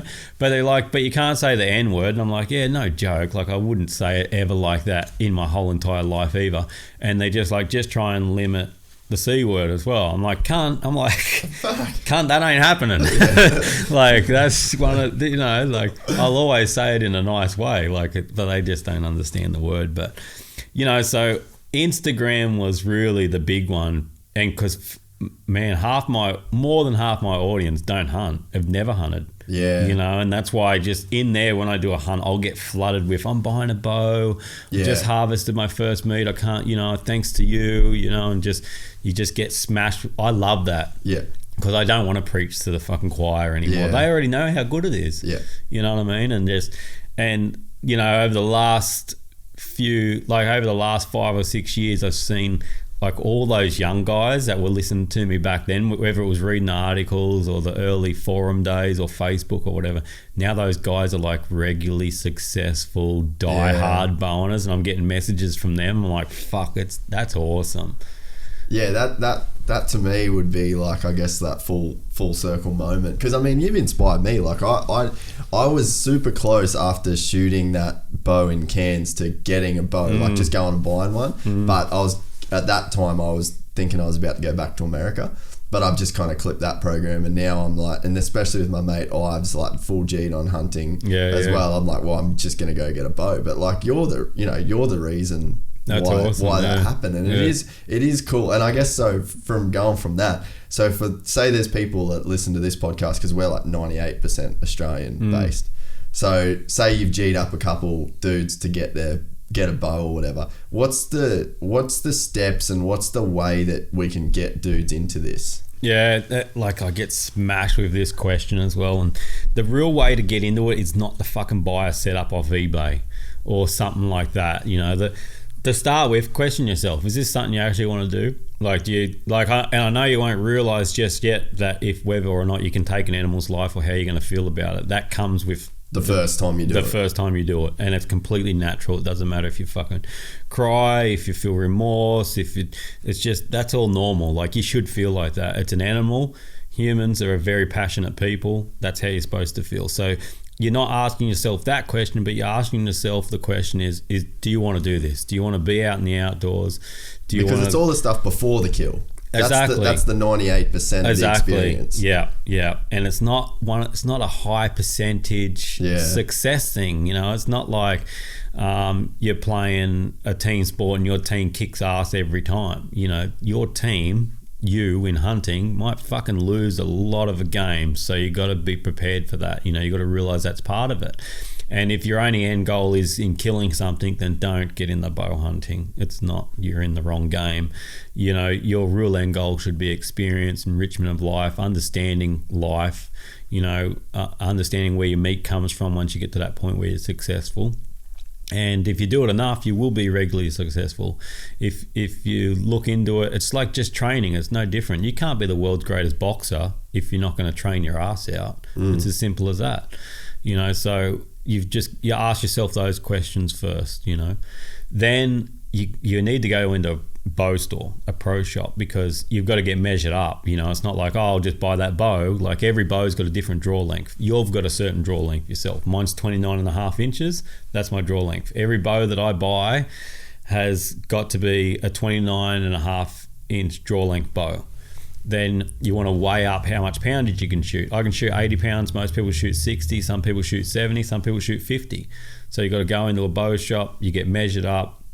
You got to work out if you're left or right-handed, and that goes by your eye dominance, not by that's where I'm at. I'm right-handed. I'm getting a right-hand bow. No, your eye dominance. You got to work out what eye dominance you are. I got to shoot with my left hand because I'm left eye dominant. Okay, yeah. But my left eye is the reason I need glasses. Yeah, right. So it fucking sucks, eh? And I'm same with lucky. shooting I'm guns. just doesn't matter. There's no variation. Oh, really? I shoot right-handed because I'm right-handed everything. Yeah. You know. So you'd need to work those things out. Now, if you buy for a pro shop, there's a certain amount of warranty and local warranty and knowledge that's going to come with that bow. And it's not about buying the cheapest package either, because you buy a cheap package, you don't like it, you go to sell it, it's worth nothing. You buy, obviously, what your finances can allow, but a decent package, a decent brand bow like Hoyt or something like that. Then let's say you decide you don't like it, you sell that bow, you're going to get a bunch of money back. You know, it will hold its value to a certain degree. Or if you love it, a year later or 2 years or 3 years later, if you want to trade it in, it's got a decent value as well. So don't just go for that cheap, nasty thing, because that's not going to be enjoyable. You're going to get a shit bow, the draw's not going to be smooth, it's not going to feel nice to hold or anything like that. You know, and when it's so hard as it is, you need to make it as easy as possible. Yeah, exactly. So buy something reputable. And once you do that, and the bow shop's going to give you a bunch of knowledge, I'd take up hours and hours and hours more of the podcast explaining it. But the bow shop dealer, he should give you a certain amount of knowledge with that. And one of the questions you should be asking is, where is the local, bow hunting field course or archery field course where I can go and practice? You want somewhere safe that you can go and shoot a bow, practice, get used to shooting it. And then you'll find your distance. Like, let's say you can't shoot the target well at 50 meters. Well, then don't shoot anything at 50 meters. If you can't shoot well at 40, you'll find the distance, where you're a good shot at. And that's what when it comes to hunting, that's what you'll stick to. And if something's not within that distance and it's about to run off, let it run off. Because it's not worth like having a pot shot or wounding something, or and then it runs off. Exactly. Yeah, you can't. You get into your effective range where you're good at. You take the shot. You kill an animal nice and humanely, and happy days. You'll love it. And what about the places to hunt?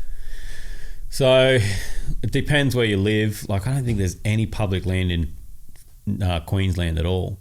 That's where we're struggling. Like, I think we're going to go to like Inverell or something to try and hunt. Yeah, so there is pay properties, but and you can do that, but it sort of sucks to have to pay to go hunting somewhere. You want to talk to family, friends, see if they know anyone that's got property, land that you can hunt on, ask for permission to go hunting there.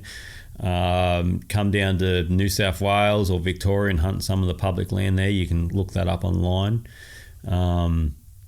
yeah, but that's the sucky bit about Australia, you know, and that's something that needs to be worked on. We've got all this essentially public land here in Australia that none of us can use. You know, it's all locked up.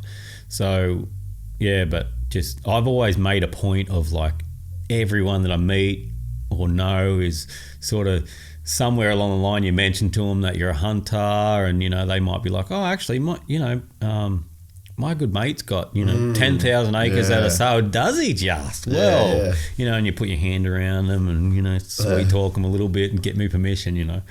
But those opportunities arrive. One thing we used to do a lot in the early days before I had a lot of, I've been doing it for long enough now that I've got a lot of access, but you'd do swap hunts. Say you just had access to one little property that had feral goats on it.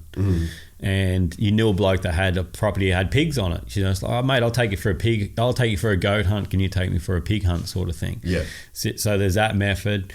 There is, and they're really cheap. I think it's called inland hunting properties or something like that, where it's just like a cheap day rate to go and access the property and go hunting on. There's lots of things like that, and the internet's your friend once it comes to that. Just do some research and see where you can go hunting. Yeah. Well, mate, 2 hours and 54 minutes. Damn. So we better let you get out of here. You're as Aussie as a drop bear, mate. Good. And I'm grateful that you came on. I hope people learned something. And yeah, it's been awesome to talk to you. Awesome, so appreciate dude. it, Thanks mate. for having me on. For sure, dude. Appreciate it. And I'll let you get to pick up the gremlins. Awesome. I'm going to do a little video. Oh, righto. And let's shout out, actually, before we go, your podcast, your socials, shout some people out. So my best one's Instagram, as I spoke about, and it's adam.greentree. Go there. I've got my own podcast, which is the Bonus Life podcast. And First Man Image, yeah. So it's first.man.image. If you're just not into hunting, but you're into photography, I do a lot of photography. So get over there on Instagram as well and have a look at that. But that's it. You'll find me somewhere. He's there. He's out there. Or not, I might just disappear off the radar. Nah, don't do that. There's too much good shit that comes out of you. Awesome. Thanks, dude. No, I appreciate it, man. Fucking pretty rad.